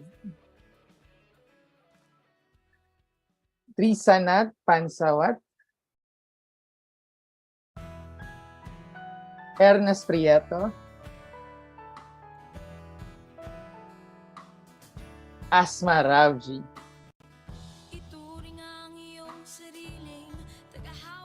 Emma Barbara Remitio. Daniel Stephanus. Inra Sumaha Mijaya. Laura May Tatoy. Bagus Triangono. And last but not the least, Bibi Sir Kipling. Congratulations, everyone. I know distance education is hard, but we hope that you were able to get a remarkable, a meaningful and learning experience on this new platform. And we wish to see everyone as resource persons in the next offering of this course. Thank you very much to everyone. Back to you, Doc Ben. Thank you, Vince, for that very efficient and very laudable intervention of recognizing our graduates. Again, like what Vince has noted, we would like to follow up on the progress of our graduates, and it will be an honor for us to work with you in case you have initiatives of cascading this course in the future. Now, we'd like to, I think we can proceed, Vince, to the next session, and that is the panel discussion. Can we move that ahead? Because it's only 3 minutes before that, so I think we can go on. We'll now open the panel discussion on feminist social society economy in celebration of the Women's Month. This is our contribution to the RIPES Feminist ASEC Global Initiative. And for this session, we have 3 panelists. We have Dr. Natalie Verceles, the Key Concepts of Feminists of SSE, and Patricia Vito Cruz, the Gender and Development, the Context of Cooperatives, and Rodmark Barriga, from the perspective of a male practitioner of social entrepreneurship. Of course, we also have Josephine Olive Parilla. She will be talking on women's leadership, the feminist SSE in practice, and the open forum will be moderated by Dr. Rosalinda Ofreneo. So let me now call on Dr. Natalie Verceles to introduce the key concepts of feminist SSE. Dr. Natsi. Thank you very much, Dr. Ben. Dean Inday, would you like to give an introduction? No, I will just intervene later during the Q&A. So you'll have more time and then we can, okay. Yeah, I'll start. Thank you, Dean. Now I'm going to share my screen. There. Okay, so this won't be very long. It won't be as long as my presentation during our synchronous session on gender and the social solidarity economy. So again, magandang hapon po sa ating lahat. Good afternoon again. Happy National Women's Month. It's a pleasure to be virtually here with all of you to briefly discuss the key concepts of a feminist social solidarity economy. A feminist social solidarity economy is an economic model that is grounded in feminist principles and values. In terms of feminist principles, we assert that women and all marginalized individuals should not be discriminated against, exploited, marginalized, oppressed, and subordinated. In terms of feminist values, we highlight cooperation, respect, caring, nurturance, interconnection, justice, honesty, sensitivity, altruism, fairness, and commitment, which we know are also SSE values. A feminist SSE aims to create a just and equitable economy by challenging the patriarchal structures that have historically marginalized women and promoting social solidarity and collective ownership and decision-making. The word just emphasizes the importance of adhering to established rules and principles of fairness, while equitable emphasizes the importance of taking into account the unique circumstances and needs of different individuals or groups to ensure that the outcomes are fair and just. Patriarchal structures are characterized by male dominance and female subordination, which we have to transform towards equality. Social solidarity refers to the sense of interconnectedness and mutual dependence among members of a society or community, where people are bound by a common set of values, norms, and beliefs that provide a sense of belonging. Social solidarity can be expressed through collective action to address societal inequalities. It can also manifest as a sense of responsibility towards others and the willingness to contribute to the greater good. Collective ownership and decision-making refer to a system in which a group of people collectively own and control resources, and decisions are made through a consensus-based process, rather than by an individual or a small group of people with more power and authority. As such, it is the cooperative model that we should also be promoting. We cannot assume that the SSE will be automatically feminist, despite the sameness of feminist and SSE values. There is a need to be thoughtfully and intentionally feminist. And I know that Rodmark already used this word earlier, intentional, because of the deeply ingrained gender ideology. We have all been taught and conditioned to adhere to traditional gender norms, roles, and stereotypes that place men in positions of power and privilege, while women are relegated to subordinate roles.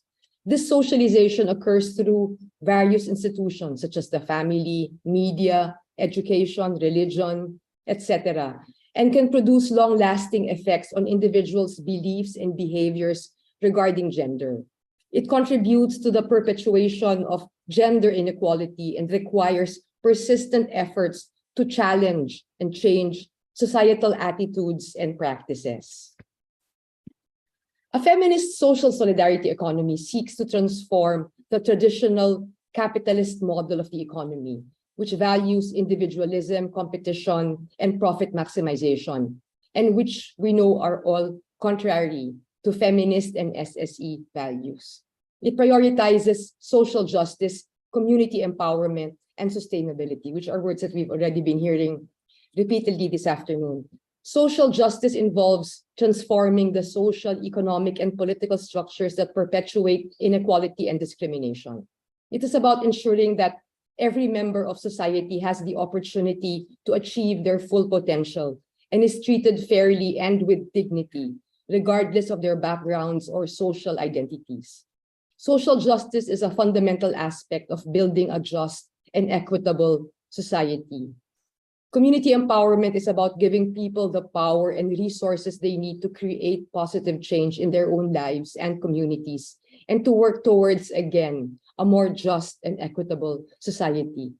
Sustainability is about creating a world in which people and the planet can thrive together now and in the future. A feminist SSE focuses on promoting women's economic rights and empowerment and improving their access to resources such as information, credit, loans, or financial assistance, training, markets, technology, programs, and services. It ensures that women have equal representation and decision-making power in economic institutions. This is vital for them in terms of gaining economic power, autonomy, stability, and well-being. Ensuring that economic practices are fair and just, and that everyone has an equal opportunity to benefit. Fostering innovation, creativity, and productivity, and ensuring sustainability and inclusivity. The feminist SSE is intersectional and inclusive. Being intersectional and inclusive means recognizing the diversity within marginalized groups and avoiding exclusionary practices that prioritize the perspectives and experiences of some over others. It means addressing other systems of inequality based on not just gender, but also class, race, ethnicity, ability or disability, religion, sexual orientation, gender identity and expression, etc. We must recognize that people with different identities and experiences have unique needs and concerns, and work to ensure that everyone is included and represented. We should strive to center and amplify marginalized voices. Intersectionality helps us understand the complex interplay of different factors that contribute to social problems and develop solutions that address the root causes of these problems. By being intersectional, we can create more effective and sustainable solutions that work for everyone, rather than just a privileged few. A feminist social solidarity economy recognizes the value of care work and promotes policies and practices that support and value unpaid care work, which has historically been performed primarily by women. Care, again, does not necessarily need to be individualized at the household level and can be community-based. The state can provide financial support for social enterprise initiatives that alleviate women's unpaid care work. These include not just daycare and healthcare, but also community-based laundry services, for instance, and many others. The market and the state can step in through daycare centers in private enterprises and publicly provided daycare services. A feminist SSE promotes women's rights as women and as workers, including sexual and reproductive health and rights, and the right to be free from violence against women or gender-based violence.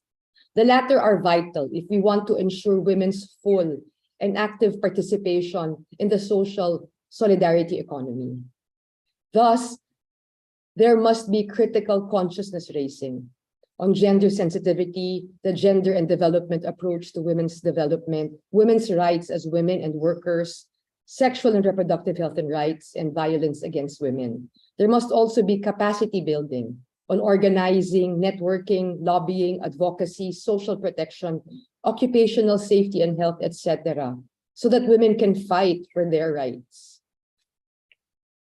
In summary, a feminist social solidarity economy is an alternative economic model that is grounded in the principles of equity, justice, and empowerment. It is a transformative way of organizing economic activity that addresses gender and other inequalities and promotes the well-being of all, particularly the marginalized and excluded. A feminist SSE seeks to create a more just and equitable society by promoting women's rights, women's empowerment, gender justice, gender equality, and social justice, by challenging patriarchal structures and all other systems of inequality and domination. Maraming salamat po. Thank you very much. Thank you, Dr. Natsi, for that very incisive presentation. The more I listen to you, the more I'm convinced that SSE is indeed a feminist economy. Thank you, thank you. Now I'd like to call on Patrita Vito Cruz to share with us her thoughts on the gender and development in the context of cooperatives. Tish? Vince, are you going to share screen? Or is it Chandra? Okay, thank you. Yeah, one moment, Tish. I'm sharing it. Okay, yes, thank you. Again, I will apologize. I won't be able to open my camera. Okay, good afternoon to everybody. I would like to begin my short presentation with a quote from Ripes. Can you show the next slide, please? Okay, gender equality is an essential prerequisite for the development of social solidarity economy. Next slide, please. Gender equality and women's empowerment are a cross-cutting condition for achieving sustainable human development. However, there are barriers, many issues that prevent us from achieving sustainable human development. Next slide, please.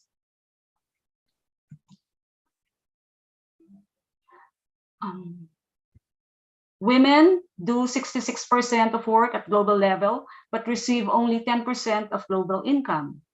Another barrier is only 1% of women are land or property owners. You may continue clicking. Gender-based violence. Women are the first to be affected by poverty, and we have cooperatives which are male-dominated and led by men. Next slide, please. From another barrier, many barriers. Women continue to earn less. Women are more likely to partake in unpaid labor and care work. Women are more apt to be excluded from decent work.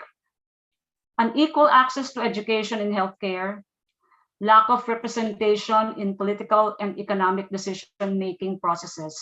These are just some of the barriers, and there are many more which were not mentioned here.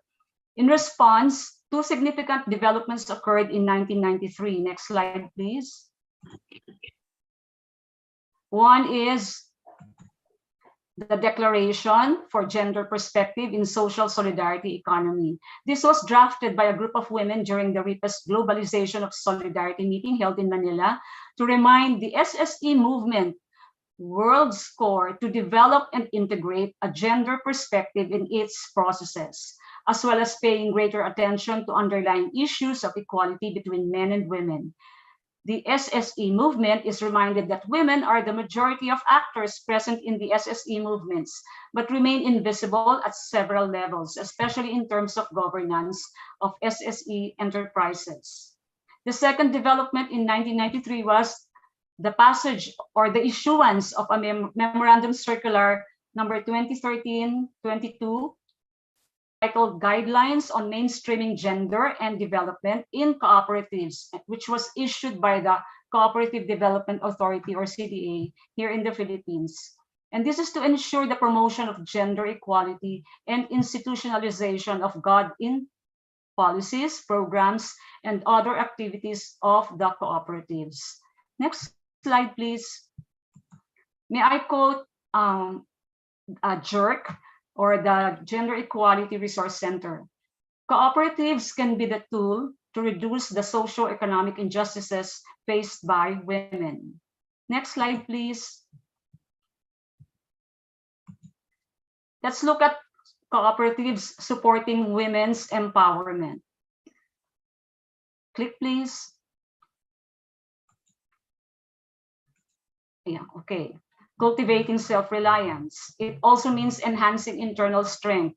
It also means strengthening the right to determine choices in life. So these are three basic elements. If cooperatives support women's empowerment, we should be able to see all these elements in a cooperative. Next slide, please.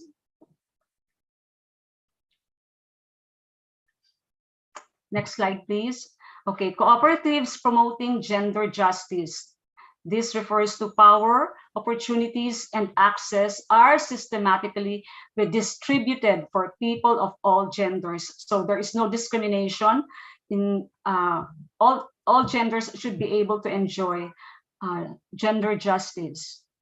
Next slide, please.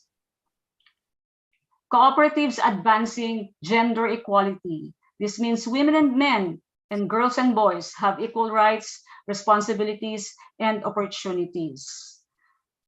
Next slide, please. So we have strategies to be able to realize all these principles: research, advocacy, strategic planning, education and training, production, marketing and sales, networking, and DRRN. Next slide, please. Gender mainstreaming in cooperatives means to conduct capacity building on gender, gender analysis, and gender mainstreaming, to review and formulate policies to integrate gender in programs and services, to form the GAD committee and identify GAD focal committee chairperson, to conduct gender analysis and formulate GAD plan and budget, to set gender disaggregated data as a criteria for performance indicator, to create opportunities for access to resources and benefits such as finance, extension services, agricultural inputs, business skills, among others, Gender mainstreaming in cooperatives also means participation in the implementation of the 2030 Agenda for Sustainable Development and Platform for Action. It also means legislative advocacy on the Magna Carta of Workers in the Informal Economy, or MACWI. It also means awareness raising and advocacy actions on climate change. These are just some of the gender mainstreaming that we are doing in cooperatives, and there are more. Next slide, please. When women establish or join cooperatives, they perform innovative labor activities. They increase business performance and competitiveness, thereby earning higher incomes. They increase their decision-making in the household, and they improve their participation and empowerment within community affairs. Next slide, please. So all hands on deck. So the cooperatives and all other SSE entities, universities, the Asian Solidarity Economy Council, all organizations, all hands on deck to ensure the transformation of social enterprises, to ensure the transformation of cooperatives in achieving sustainable human development. Thank you very much, Doc Ben. Thank you, Tish, for that really very informative and incisive presentation. Indeed, we need to collaborate with one another in promoting gender development in cooperative and also other SSE entities. Thank you again, Tish. Now I'd like to call on Rodmark Bariga to share the male perspective on the gender and development feminist perspective on SSE. Rodmark. Thank you very much, Dr. Ben. I don't have any deck to present, although I did write a few of my thoughts regarding feminist SSE. So when I was asked to be a part of this panel to give a male perspective on feminist SSE, my initial reaction was one of panic. Usually I keep quiet and take on more of a listening role during discussions about topics that I'm not very familiar with, or topics that I do not completely understand yet.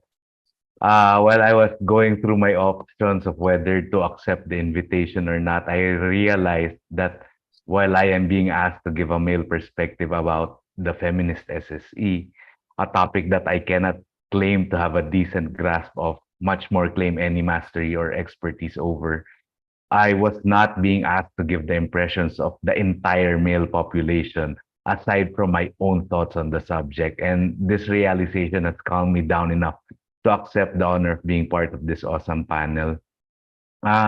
One of the benefits I got from taking this course is that it has shown me really how essential it is for men to advocate for feminism and a gender perspective in society. In my opinion, one of the biggest misinterpretations and misunderstandings about feminism in general is that it is a movement that seeks to establish women's superiority over men. However, I have come to understand that feminism is a movement that advocates for gender equality, one that aims to create a society where both men and women have equal opportunities and rights. I am beginning to realize that in modern society, gender is a critical component that affects many, many aspects of life, including social, economic, and even political activities. However, the gender perspective is often ignored or overlooked, leading to significant gender disparities. For example, in many workplaces, gender disparities exist in terms of pay, opportunities for promotion, and even leadership positions. These disparities are often attributed to gender biases and stereotypes that exist in society. Men, in particular, including myself, often benefit from these biases and stereotypes, leading to male dominance in many sectors. As a man, I believe that it is essential to recognize the existence of gender disparities and advocate for gender perspective. By promoting gender perspective, we can help to create a society that is fair and just for all, irrespective of gender.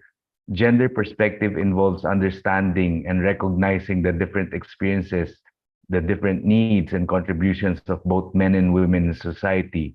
It also involves challenging and dismantling gender biases and stereotypes that exist in society.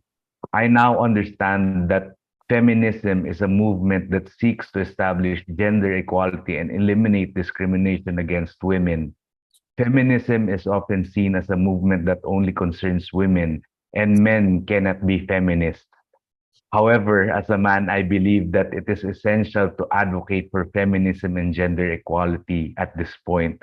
Men should not be excluded from the feminist movement since gender equality concerns both men and women. I really believe that men have an essential role to play in the feminist movement and could be advocates for gender equality. I now believe that men should play an active role, and a very active role at that, in dismantling these biases and stereotypes that they had a big hand in creating in the first place. Men can use this privilege and influence to advocate for feminism and help create a society that is fair and just for all, again, irrespective of gender. One way I think that men can advocate for feminism is by being allies. Men can be allies to women, challenging the said gender biases and stereotypes that exist in society, supporting women's rights, and promoting gender equality. Men can also be allies by recognizing the privilege and using it to advocate for gender equality. Another way that men can advocate for feminism is by educating themselves. Men can educate themselves in the various forms of discrimination that women face and that impact the gender biases and stereotypes that men have on women. By educating themselves, men can better understand the importance of feminism and the need for gender equality. Men can also advocate for feminism by promoting gender equality in their personal lives. Men can challenge traditional gender roles and stereotypes within their families and within their relationships. For example, men can share household chores and childcare responsibilities with their partners to promote gender equality. Men can also encourage and support their daughters, their sisters, and female friends to pursue their dreams and aspirations. This brings me to my next point on how feminism and a gender perspective are crucial in the social and solidarity economy since they promote gender equality and address the various forms of discrimination that women face when it comes to economic activities. The social and solidarity economy is an alternative approach to traditional economic models that seek to promote social justice and sustainable development. However, I think without a gender perspective in a feminist approach, the social and solidarity economy may not address gender disparities adequately. As we've all learned, the social and solidarity economy aims to create a more just and sustainable society by prioritizing social and environmental objectives over profit. However, just like in all facets of life, gender disparities exist in the social and solidarity economy just as they do in the broader economy. Gender perspective is crucial in the social and solidarity economy since it involves recognizing and understanding the different experiences, needs, and contributions of both men and women in economic activities. By promoting gender perspective in the social and solidarity economy, we can help create a more just and inclusive economy that benefits everyone. I've learned that a good example of promoting gender perspective in the SSE is the implementation of gender-sensitive budgeting. Gender-sensitive budgeting involves considering the different impact of budgetary decisions on men and women. This approach ensures that the needs and priorities of both men and women are taken into account in budgetary decisions. By implementing gender-sensitive budgeting in cooperatives and nonprofit organizations, maybe we can promote gender equality better and ensure that both men and women benefit from economic activities. I've also learned that feminism is essential in the social and solidarity economy since it addresses the various forms of discrimination that women face in economic activities. Women often face unequal pay, limited opportunities for promotion, and underrepresentation in leadership positions in the social and solidarity economy. Feminism in the social and solidarity economy involves advocating for gender equality, challenge, challenging gender biases and stereotypes, and addressing the structural barriers that women face in economic activities.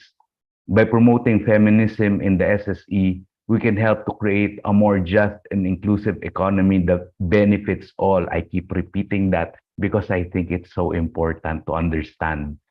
I think that one way that men can advocate for feminism and the gender perspective in the SSE is by supporting women's leadership instead of feeling threatened by it. Men should instead recognize and challenge gender biases and stereotypes that limit women's participation in leadership roles. Men can also support women's leadership by promoting mentorship programs and training opportunities for women. Another way that I think men can advocate for feminism and the gender perspective in general in the SSE is by promoting work-life balance.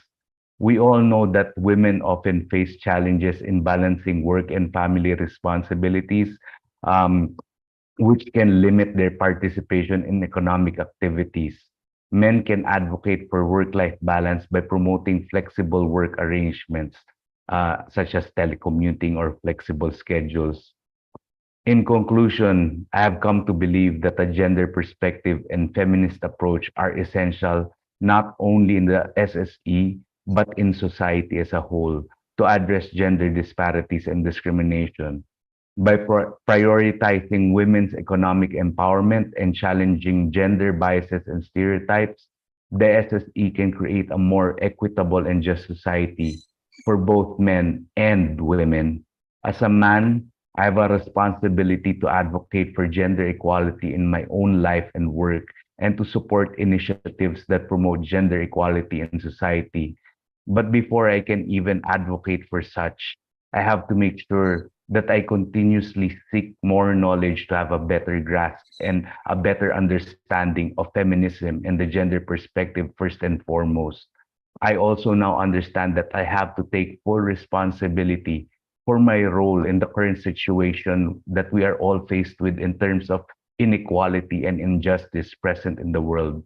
I can only promise to myself and maybe in the interest of my own children that I have to do a better job in not only understanding feminism and gender perspective, but also being more proactive in advocating for it, at the very least in my own sphere of influence.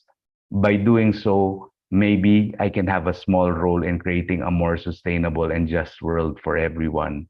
So again, thank you very much for inviting me to be part of this panel. Thank you, Rodmark. That was really very profound testimony, I would say, about your journey in learning feminism. And I really hope that you will be invited to more sessions, forums that promote feminism and feminist social solidarity economy in the future, not only in the Philippines, but also regional international forums. Thank you again, Rodmark. I'd like to call now on Kaolib, Josephine. Yeah, magandang hapon. Yeah, good afternoon, Sir Benz. Can you show my slide? I just want to share to you our activities on women economic empowerment, which is promoting through leadership and social solidarity economy. So, as we said, the convergence. Next slide. The convergence of having the leadership and social solidarity economy is, of course, different stakeholders from the government, from the civil society, from the trade unions, private persons, or private representative, and the communities. Next slide, Bench. And why we said leaderpreneurship? Because we are not only entrepreneurs, but we also leaders in our own community.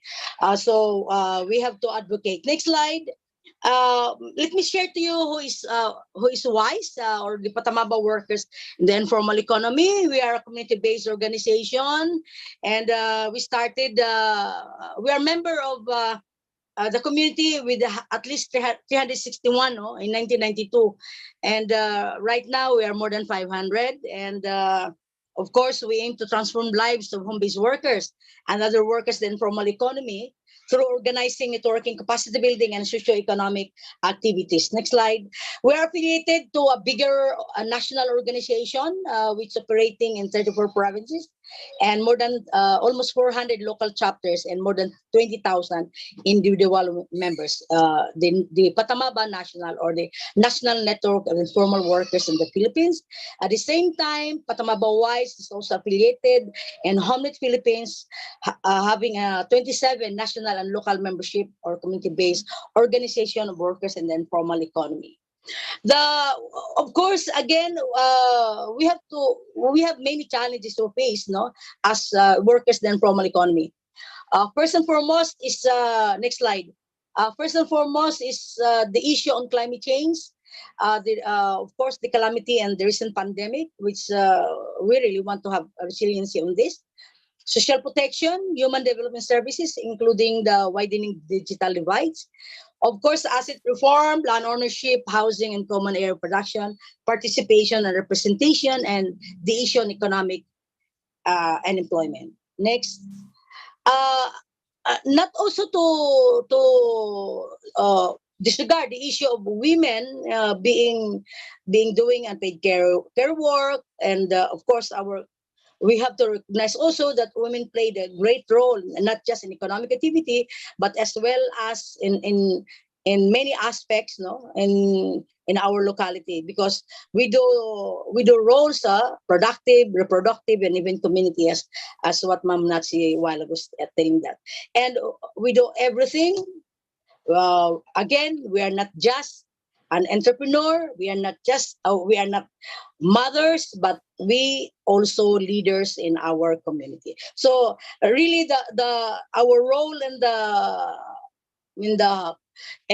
community is really big one, and we really have to value the role of women. Next. And of course, we demand for social protection, as what a while ago Tess said, that we're into the Magna Carta of Workers, and now it's a workers in the Informal Economy Act. We've been pursuing maternity protection, the present act, which we asked for. The framework of the present act would be social solidarity economy, and among others, and even on the full implementation of the universal health care, which what we are aiming, or not just targeted, but again, although we recognize that the government approach is progressive realization of all social protection program in the Philippines. So these are the demands of the workers in the informal economy, and not just by workers in the informal economy, but as a whole, as people in this planet, So these are the demands of the many people, not just the workers in the informal economy. So next is of course, we have our own small initiative, the WISE responses to all those problems. Again, we have the solidarity-based action. We really have to adopt the new normal, and so we have to train. And of course, we did online marketing, and we have to fund source, to do savings and loan mobilization, to facilitate livelihood recovery program. And in fact, aside from that, Patamaba, we were able to put up or what we say, to put up, or we have this housing, a land and housing program, and that's why we have Patamaba Homeowners Association, where the women in the community really facilitate to network with the LGU to facilitate us in the accessing of land here. So we are more than 217 household where it is being owned now by the members of the organization. So we did health and wellness program, food security, community organic agriculture, gardens, and in fact, the recent one where I wasn't able to put there the how to manage the kitchen waste to be more productive in by having this Bokashi balls training and putting that in our gardens, in our backyard gardens. So next slide, next please. So there's some examples. So again, the solidarity based action. Next slide, the backyard and community garden. We are into, even right now, every household that's having a backyard, and we have a community garden as one. And actually, this community garden is the project of the barangay, but Patamaba as the lead organization doing the gardening, no, the activity in gardening. And we have, of course, again, as we always presented, our community kitchen, where some produce of our community is being used in our community kitchen. Next slide. So I would like to share some wise milestone, you know, of all the hard work we had even in the policy agenda. So we are into the advocacy of the full implementation, effective implementation of the Kasambahay law, and we really have monitoring on the Kasambahay desk, and even the facilitating the enrollment of Kasambahay and organizing the Kasambahay into an organization with legal identity and a legal personality. We are really into campaign of the gender development. We are members of the God Focal Point system from the region to the province, even to the barangay, and we monitor the God 5% utilization. And again, we also part of the planning of the gender planning and budgeting as member of the God Focal Point system. And on SSE enterprise formalization, we engage with the LGU on enterprise of the enterprise formalization. Patamaba Wise is one of the leading organization here in our municipality, and not just in our municipality, because we do campaign also to other municipality for having a local economic development part in every municipality. You know, they have this they have this unit, or they have this office for the local economic development office in the municipality, and we achieve that again.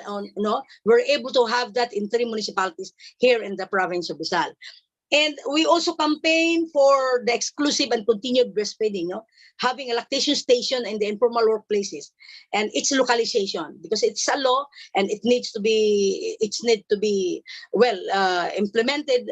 And in Angono, we were able to succeed in campaigning or talking with the local government unit, and even in Taytay, that there's already a lactation station in the informal workplace and the market specifically.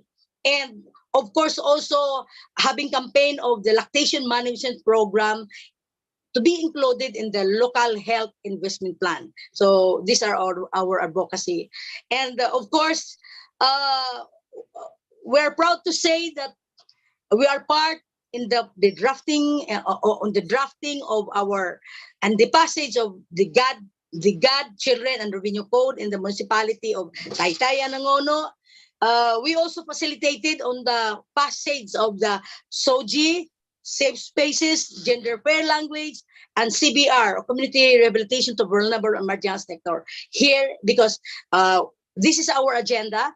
and we look for sponsors, and this all things has been into already an ordinance or already a code, no? Since 2015, we are really being part of the many local special bodies in here in the municipality, and as part also of our sectoral agenda in the National Anti-Poverty Commission. So we're able to cascade this issue, not just in Taytay and Nangono, but in other municipality here in Rizal.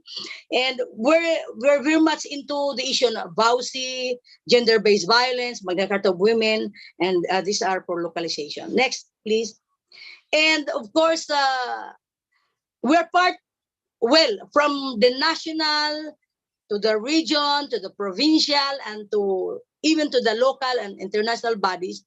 We are part of this local of these bodies, and of course, again, I'm always saying this: we're not just SSE or the other definition of SSE, which is sign in the attendance, sit and listen, and eat the merenda. But we are really active, and we are really participative, and we are really part of the decision making in this local special body. So we don't just listen, we don't just accept, but we articulate, and we propose, and we somehow oppose, and we give alternatives to this agenda that maybe that the local government units and even the line agency will carry on. So the Patamaba wise approaches are, again, I'm always saying this, aligned with various goals in the SDG, SSE dimension, and even the decent work agenda. So again, the social responsible governance, people-centered, environmental, which really the ASEC and even us, no, we really have to. I really would like to say that it's really, very important to really adapt the SSE dimension towards the realization of the different SDG indicators. And next slide, and before I'm going to finish, I would also like always to share that the Helen Keller, alone we can do so little, but together we can do so much. And in solidarity, we are strong, and together we shall overcome. Maraming salamat at good afternoon to everybody. Maraming salamat.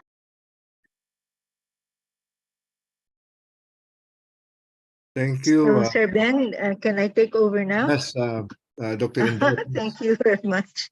Oo nga. Thank you very much to the panelists. I think we did very well in choosing who will be on the panel.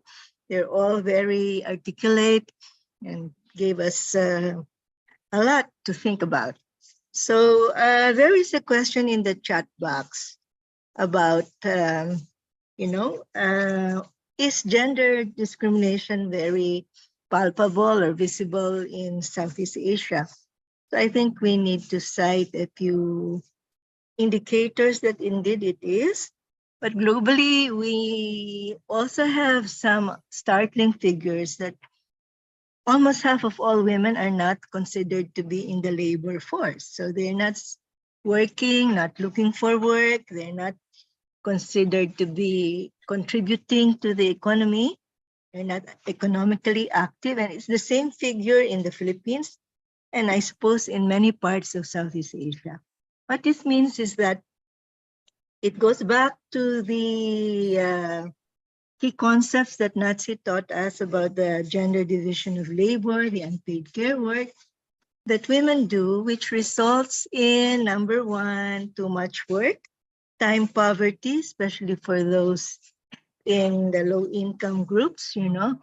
If you don't have time because you do 8 hours of reproductive work, no time for income generation or no time for community work, then you cannot engage in economic activity because, you know, the body can only take so much punishment in terms of labor.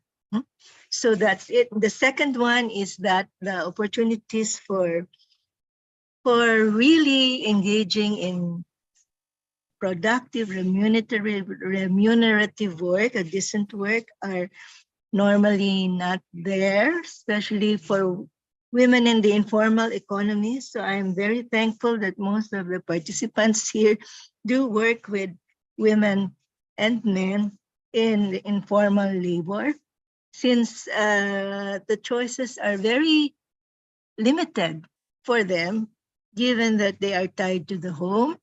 And since the value of work is tied to the principal role of women, what they do outside the home is supposed to be akin to or similar to what they do at home, and it's undervalued, underpaid, and that's why there is very little legal and social protection. For arguably, in Thailand, it's something like almost 50% of the labor force. In the Philippines, in India, something like 84%. The most recent study in the Philippines is that 4 out of 5 workers in the labor force are in the informal economy. So that's how we look at the gender discrimination part. And of course, the sharing of dish about, even in SSE, there is discrimination because leadership roles are usually monopolized by men, and they are the ones who carry the ball, make the decisions, all that. I think if you Google, if you're patient enough in Googling information, you can get all the data down.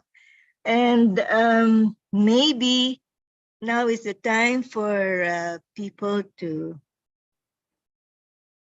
raise questions. I just want to thank Rod Mark because it gives it, you know, there is hope in terms of male participation in the gender advocacy movement. I'm so happy to hear him out.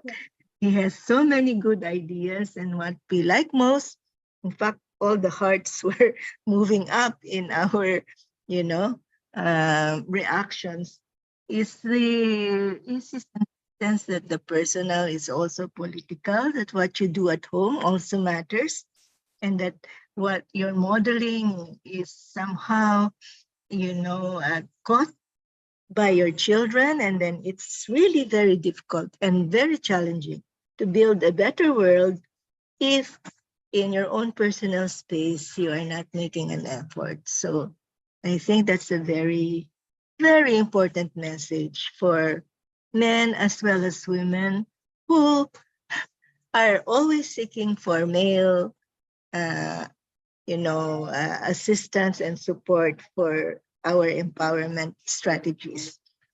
Vince, may I know if there are people raising their hands for questions?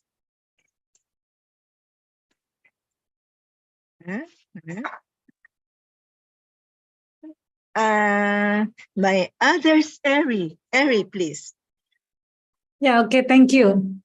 It is very interesting testimony from the roadmark. Thank you, particularly as expressed by the male. So I think that the gender campaign, it will be more effective if this is conducted or carried out by the men. This is and then I want at the first I want to share. I have just back from the remote village who conducted the multi hydro plant power. So as the community would like to create the management team to manage the mini micro hydro, then I saw that the most male are in the team. And then, unfortunately, the women, okay, because this is the UNDP project, then we always encourage that the women should be a part of the management of microhydro, mini microhydro. Then, as in many institutions in the grassroots level, then the women will be placed mostly either as a secretary or as a treasury. Yeah.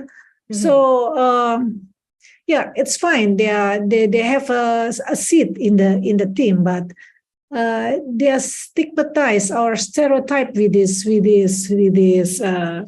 kind of skills. Yeah. So may I ask you, how can we break the stigmatizations of the women capacity, particularly in the grassroots level? So that is my questions. Thank you. So I think the question is directed more to you, Mark, if you care to give your thoughts. Yeah, thank you very much, Dr. Inday and Dr. Eri, for that question also. Well, I look at it that there are two ways that can be taken simultaneously, especially at the grassroots. First, the women have to know they have to be taught how to understand what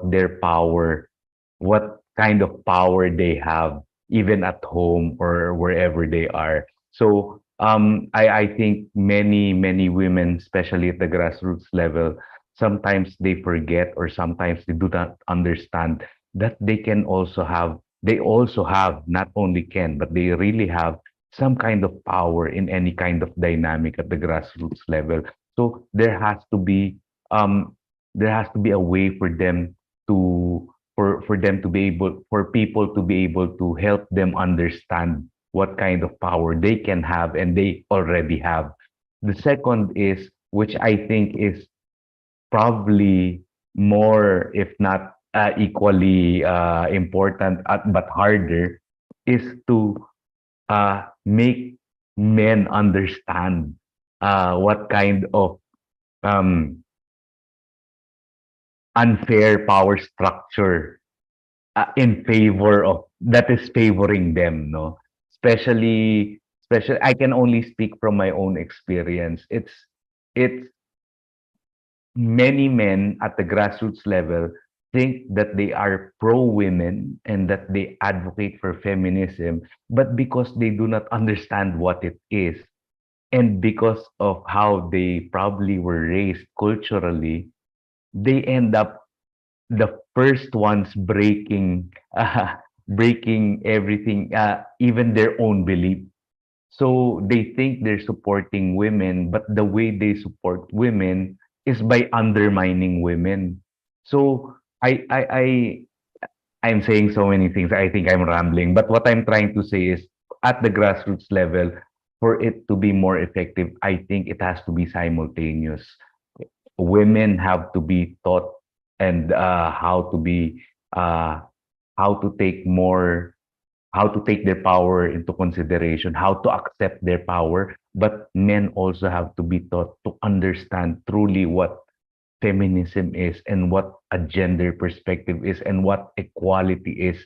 And I'm so thankful for this course, really, especially during the sessions of Dr. Nazi, because I came to see the biases that I had that I never knew were there, because I just took it for granted because of culture. I was raised that way. Not really. I thought all along that the things I did were veered towards the feminist movement, because growing up, I had a very strong mom who was taking care of us. There were 9 kids that she took care of, and she was running a very successful business at the same time.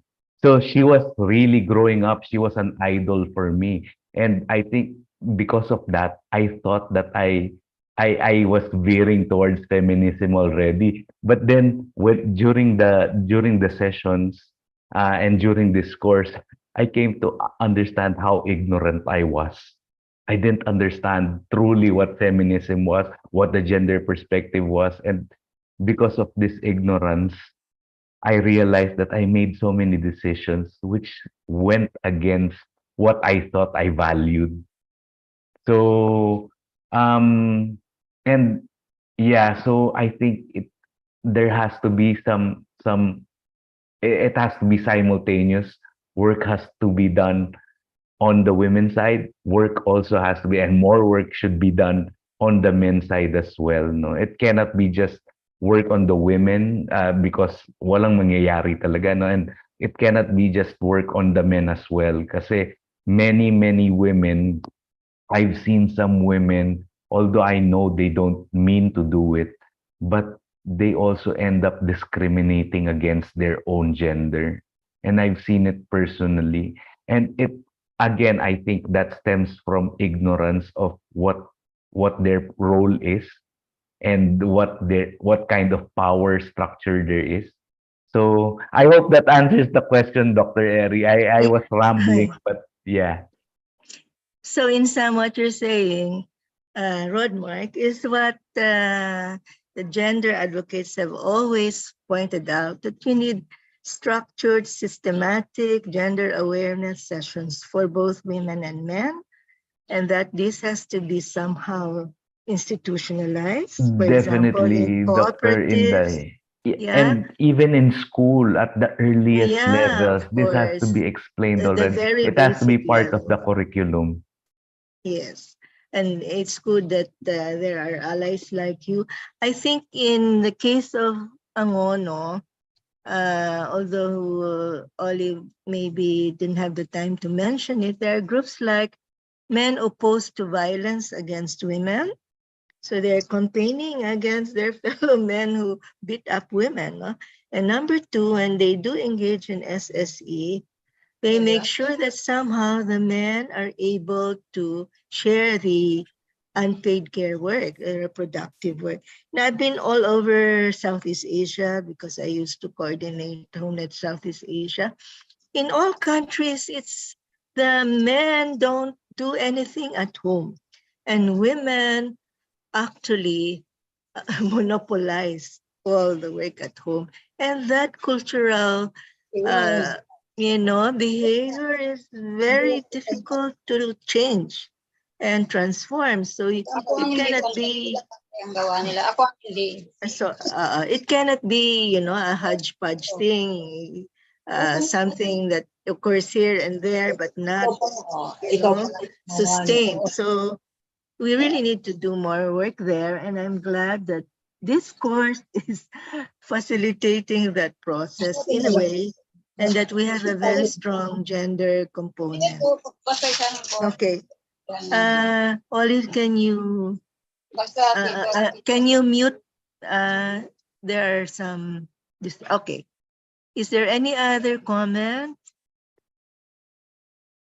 No. Vince, meron pa ba, Lana? So shall I just wala na? I think Dean and there are No none more. at the chat box. Yes.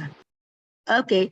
Just one more comment. I think the example of community-based SSE and women's leaderpreneurship in Angono, I think they respond to the earlier comments of Emma about the necessity of working with local government and other stakeholders about, accessing funds for capacity building and all that, no?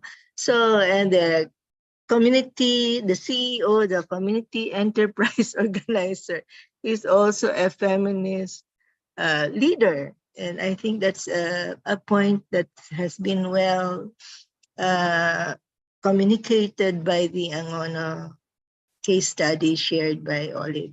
So maybe, Ben, you can now take over for the final words. Thank you, Dr. Inday. I still have actually 4 or three, yeah, 4 people I have missed, in calling them to share their reflections. One is Humera Aslam. Humera, are you still there? Humera Aslam, you can share your reflections if you're still there.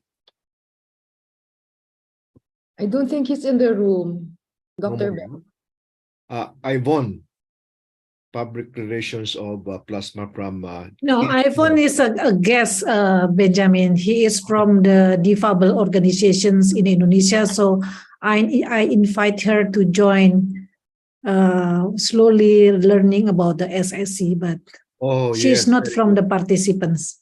Thank you But for that. but if she want to share, it's welcome, Yes, surely. yes, thank you. Yes, Yvonne, if you have anything to share.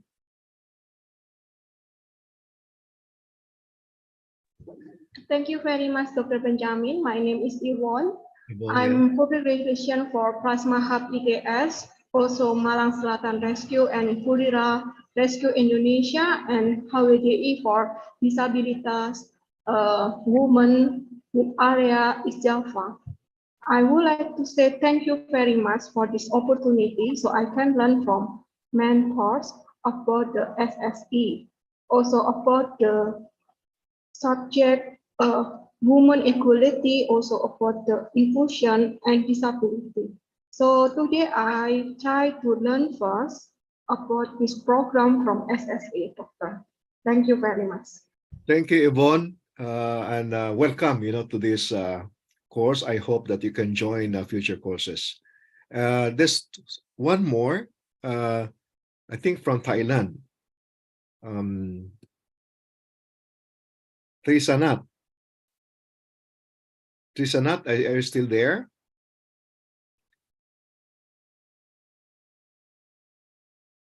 Trisanat? Okay. No response from Trisanat. Tia Garajan. Tia Garajan, are you there?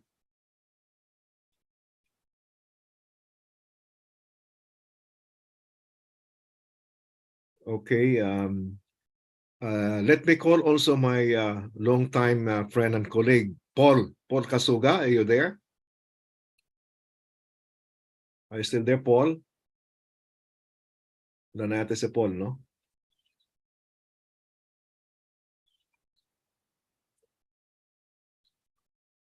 Okay. So let me now... Chandra maybe, the last. Oh yes, Chandra. If you're still there, Chandra, please share your reflections.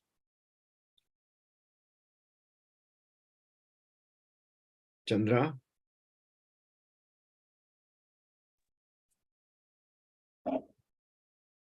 You're still there? I see the name of Carl Comeling.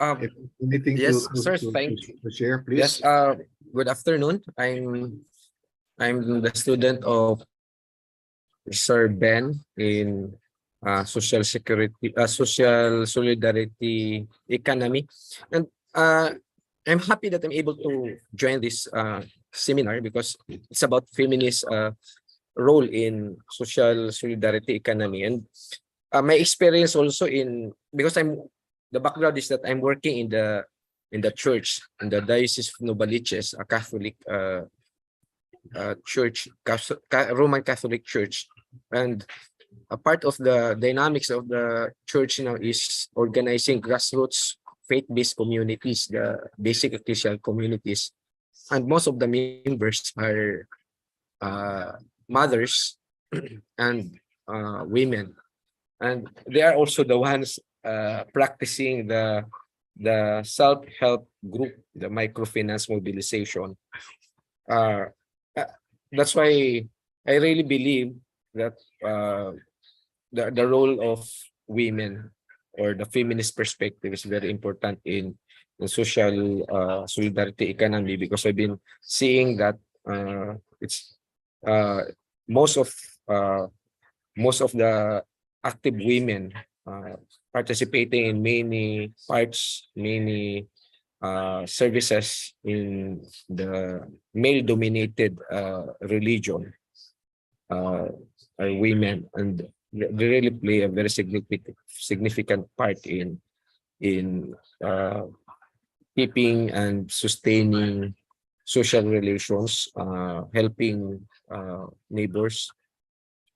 I'm just wondering on how should we or I'm thinking of how can we strengthen the mechanism that despite of the structured male-dominated system within the institutional church, how can we support or how can we strengthen the existing mechanisms in order to balance the top-down male-dominated church through a grassroots, bottom-up relationship,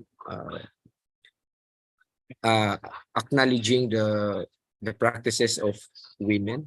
So, parang I'm in that way of on how can my knowledge and study with Sir Ben help me to embed solidarity social economy in those mechanisms from the grassroots. So maybe that's my share of inquiry. Thank you. Thank you, Carl. So this brief session we had this afternoon, just like to share my thoughts and in summarized form. I have 5 major items to share with you. The first, excuse me, yes. There is Sitipon from HomeNet Thailand. Oh, okay. I Still think there? we haven't called on her, and then there are 2 or 3 Thai people. Maybe I we can called try Sitipon. calling them. I called Yeah. Sitipon a while ago. Oh, she's not there, or I don't know. She has not responded. Sitipon, Trisanat. yeah. Anyway, sorry for disturbing your. Okay na, sige na. I Okay. just thought we weren't able to recognize them. Hello, can you hear me? Yes. Okay, Trisanat, Okay. please. Yeah, I thank you for everyone to learning this class. I understand to SSE more than, but I think the most important is issue of gender advantage to relate to SSE, and I think this I learned and can apply to our business, and then to challenge for is issue to gender and in Thailand, because in issue gender in Thailand is so hard. I think that thank you for everyone and to everything. Thank you. Thank you, Trisanat. Yeah. How about let's give another chance for Sitipon if he's there. And Sichapon is can speak and he sends to chat box. Okay. So let me just share 4 or 5 items that I have picked up from our discussion. The first is the SSE as an alternative approach or model of development. As we have learned from the course, the basic approach of the mainstream economy to development is either it is led and directed by the government, the public sector, or the corporate private sector. Now, what happened in the last 2 decades is that the corporate private sector has taken over the task of providing jobs, creating jobs, But as has been noticed, observed, and reported by the United Nations, this was not enough. For that reason, in 2015, the United Nations changed or upgraded the Millennium Development Goals because the Millennium Development Goals have not succeeded in reaching out more than almost 1 billion poor people all over the world. And in the Sustainable Development Goals that was adopted subsequently, it was not only the government, the public sector, and the corporate sector that was mobilized. The UN finally recognized the role of the civil society, the people themselves, the people's organization. And this provided the impetus for the initiative of social solidarity economy to come out, to really be considered, because it is an initiative from the people itself. It is autonomous and independent.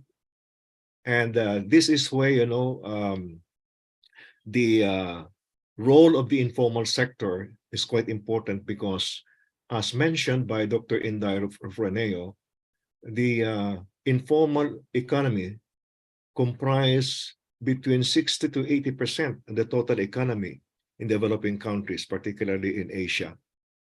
And when you look at, when you say informal economy, most of the enterprises there are micro and small. In the Philippines, for example, 92% of all enterprises in the country are micro and small. And when you say micro and small, many of them are undertaking also collaboration. We call them self-help groups.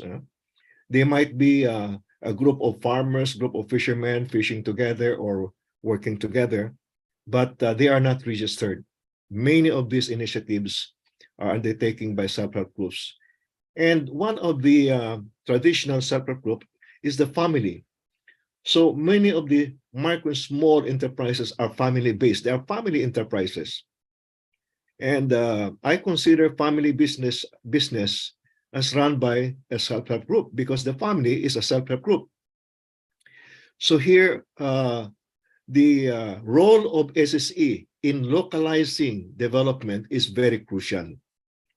In fact, when you want to move a big wheel, you need a small wheel, you know, to move the big wheel. It's like the bicycle, you know. You have a very small cog, and then you connect a chain to the bigger wheel so that, you know, the big wheel will move. That is also the role of local economies. When you develop local economies,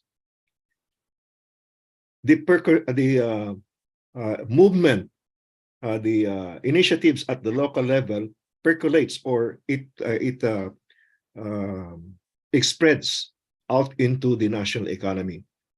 So this is why the top-down approach in economic development, which was promoted by what is now called the New Deal or the Keynesian theory of development, where the government is the prime mover by undertaking spending, government spending in order to create jobs. That didn't work. Yeah. And then, as again I mentioned, when the government realized that they could not do this, the corporate sector, led by what is called the Chicago School of Economics, they advocated that the market economy, the market should be the one leading the development. But that also failed because the corporate sector, they're only after the profits. And so for that reason, when the United Nations established and promoted the Sustainable Development Goals, that provided the impetus, you know, for organizations like International Labor Organization, because ILO is a tripartite organization which does not only involve the government and the employees, but also the workers, the unions. And so this gave us the opportunity to highlight the initiatives of the people themselves. So now the question, when we are almost reaching the middle of 2030, because the Sustainable Development Goals are supposed to be achieved by the year 2030. But the achievement, the realization of SDGs is quite slow because, again, the reporting at the high-level political forum of the UN are organizations representing the government and also the corporate sector. When NGOs, civil society reports there, they have to organize what is called parallel workshops. They are not formal part of the sessions of the UN high-level political forum. They are just conducted independently. And sometimes our representative, the ASEC representative, the high-level political forum, Dr. Denison, the former chairperson of ASEC, has to conduct the session outside the UN headquarters building. So this is the situation in terms of the advocacy of SSE by the civil society. But imagine the impact of SSE when you recognize and mobilize the informal sector, when you recognize and mobilize the self-help groups, they're informal. So immediately, you are including 60 to 80% of the economy in terms of their contribution to the SDGs. That is how huge the impact of SSE in terms of contributing to the Sustainable Development Goals. Because the basic need of the economy all over the world right now, including maturing economies or societies where they have more older persons in the society, is how to work for most of them. So SSE has a lot of contribution in terms of providing jobs. In fact, our national economist, Dr. Shell Habito, reported in 2021 that as a result of the COVID-19 lockdowns in the Philippines, more than 2 million people lost their jobs in the formal sector. And guess where? These 2 million found jobs in the informal sector, in the micro small enterprises. So this is how the social solidarity economy is providing an alternative jobs and work for the people. The third item I'd like to share is that, you know, the self-help groups and the small and micro enterprises, they are recognized by the government and also the private corporate sector. But the strategy for developing the SMEs is to feed them into the global supply chains of big companies or transnational corporations. In other words, they're just suppliers of labor and producers of raw materials that are needed by the transnational companies and big corporations in order to produce finished products that they can export to other countries. The SSE provides an alternative for that because SSE is autonomous and independent of government and corporate sector initiatives. It develops its own products and services. So a good example of a little bit more matured type of SSE is fair trade and consumer or community supported agriculture. So there are already examples of how micro small enterprises and even family-based enterprises could be mobilized in order that they can also provide jobs and also connect to export markets. Fair trade is a highly organized and well-developed system. Consumer-supported agriculture, for example, in the case of the Seikatsu Club of Japan, it is actually organized, initiated by women. These are the housewives. So the housewives at first, they banded themselves and they bought in bulk in malls. And then they realized that when they buy in bulk, they can have discounts. And so the next idea they had was maybe we can have more discounts if we can talk directly to the producers, to the farmers. So they did that. They talked to the farmers, and that provided the basic model of the consumer-supported agriculture. When the consumers, and this was initiated by women, there are now more than 1 million members of Sikacho Club. When the consumers directly go to the producers and transact with them, negotiate with them, that is in essence the kind of supply chain that SSE promotes. That is called the shortest supply chain. Why? Because you have no middlemen. The consumers directly transact with the producers. And these were initiated by women. And I would like to come back to that because that's my next point. But before going there, I'd like to just impress that, you see, these women household, the housewives initiated this initiative, this economic undertaking. They did not, have very big ideas. Yeah, they just acted on their need. Yeah, but it grew big because the women realized that they can really stretch their budget more by going directly to the rural producers, to the producers themselves. Now, in the process, they realized that they have solved the economic problem by providing jobs for themselves, by being able, to empower themselves because they now have economic undertakings.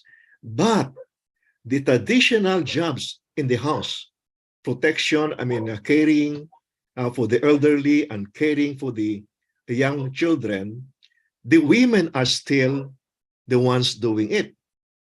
That is still, the big problem that we had. And this is the fourth item I'd like to address. How did Sikacho Club address this problem? So they said, well, we cannot do that anymore, and we could not change the system. We might as well establish a social enterprise. The social enterprise to take care of caring for the elderly, another social enterprise to care for the children, and another social enterprise to solve the problem of transportation. So they created social enterprises. At first, the number of social enterprises they developed were far apart. Maybe after 4 years, they set up another social enterprise. But then as they became more adept in organizing and managing social enterprises, they established more and more social enterprises to care, for their social protection needs. Yeah. So I would just like to mention that because, the social protection needs and the caring needs, practices or requirements of the family can be addressed when people are organized. And this is the job of SSE. Yeah. Once the women are empowered to develop their enterprises, they have already the economic resources. They can establish more social enterprises to address the social protection, the caring needs of the family.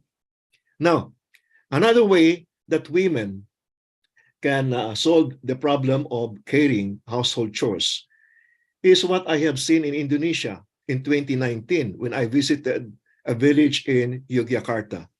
They have this community kitchen, and the women households there agreed that instead of them hiring a housemaid or house helper, they will just hire a nutritionist in order to create or to cook for them nutritious food. And this nutritionist, she said, I will need helpers, workers. And so the mother said, well, we have so many young people here. They have not passed beyond elementary. They need jobs. And so they were recruited by the nutritionists, men and women alike. What happened? The women in that village, instead of cooking in their house, they now eat in the community kitchen. So the community kitchen was thriving, and then it attracted also clients outside of the village, including professionals. Today, that communication is thriving because the last time I interviewed it in 2019, they have already 500 clients that patronize their kitchen services every day. And this leads me to the fifth item. Really what we need right now is a change of the mindset that was pointed out by Rodmark Bariga. I call that embedding SSE. How do we embed or how do we plant or root in SSE at the local community? We need to change. Embedding SSE means changing the mindset of people, embedding the values and principles of SSE.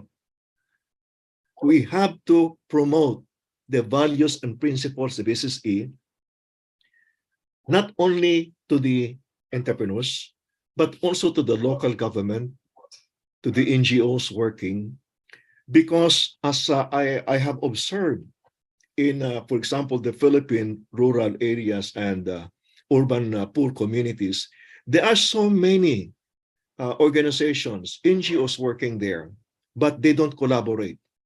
Yeah, each one has their own project. Each one is having their own banners, and they do not collaborate. And so this is one thing that is needed, that the mindset has to be changed, solidarity has to be promoted, working together has to be promoted.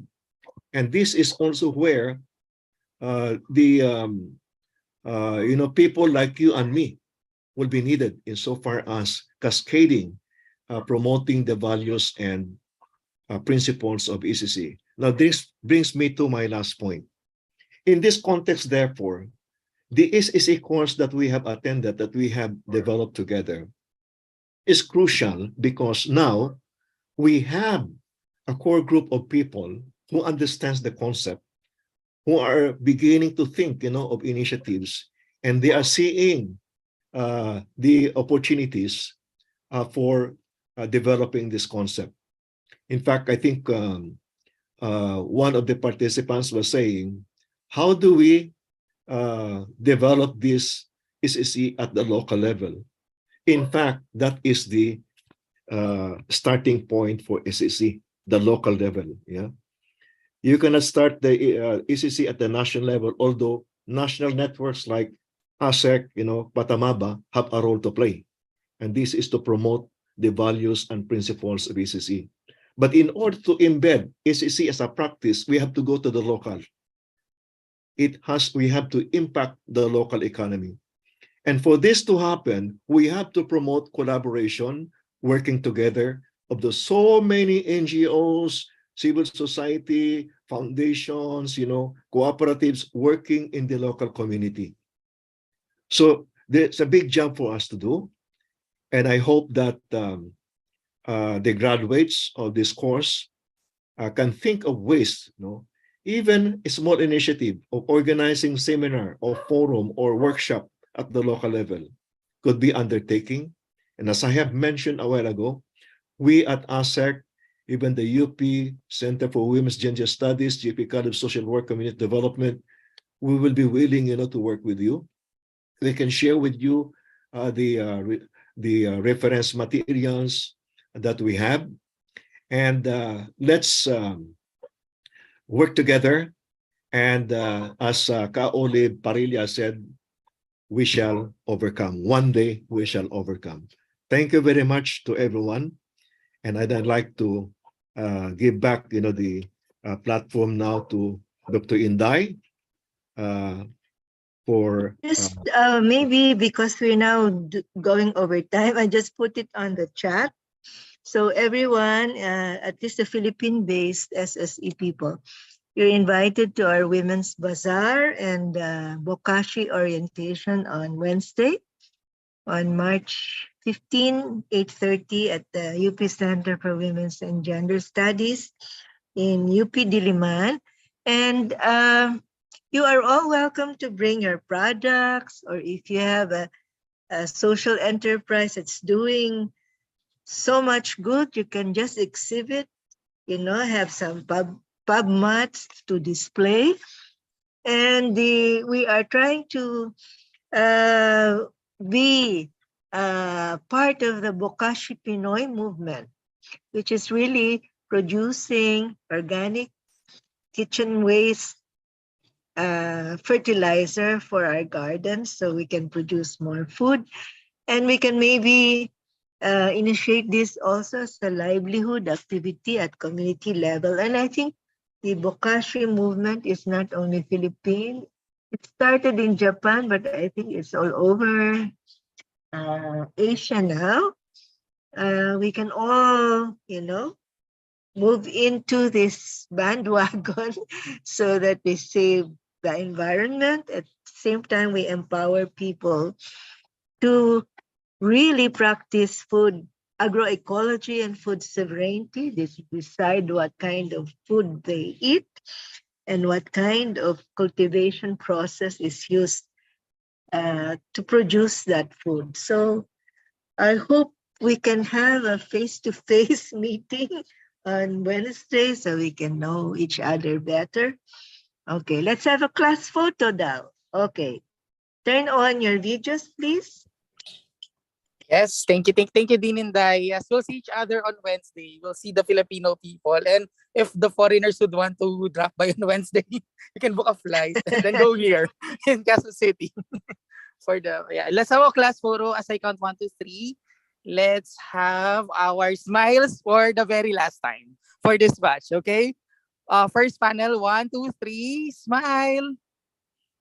Okay, next panel, if you're still here, 1, 2, 3, smile. One more for walkie shots. Okay, so 1, 2, 3, smile. Yeah, thank you very much, everyone. Thank you, everyone. Congratulations. Yeah. Congratulations. Thank you, everyone. Hope we can manage an advanced course. It will take so It's much energy, challenge. but it's worth doing. First, we need to get this one. Yeah, let's internalize to each country the SSA training in the country. See you all. Okay, thank you, Inday. Thank you. Nat, Bye-bye. Ben, Hera, thank you. Thank you very much, everyone. I hope to see you soon. Yeah, Vincent. Thank you and bye. Thank you, pa. Triana, bye. Bye. See you. See you in Bandung. I will visit you. Good. Thank you very much, Doctor. Thank you very much, Komita.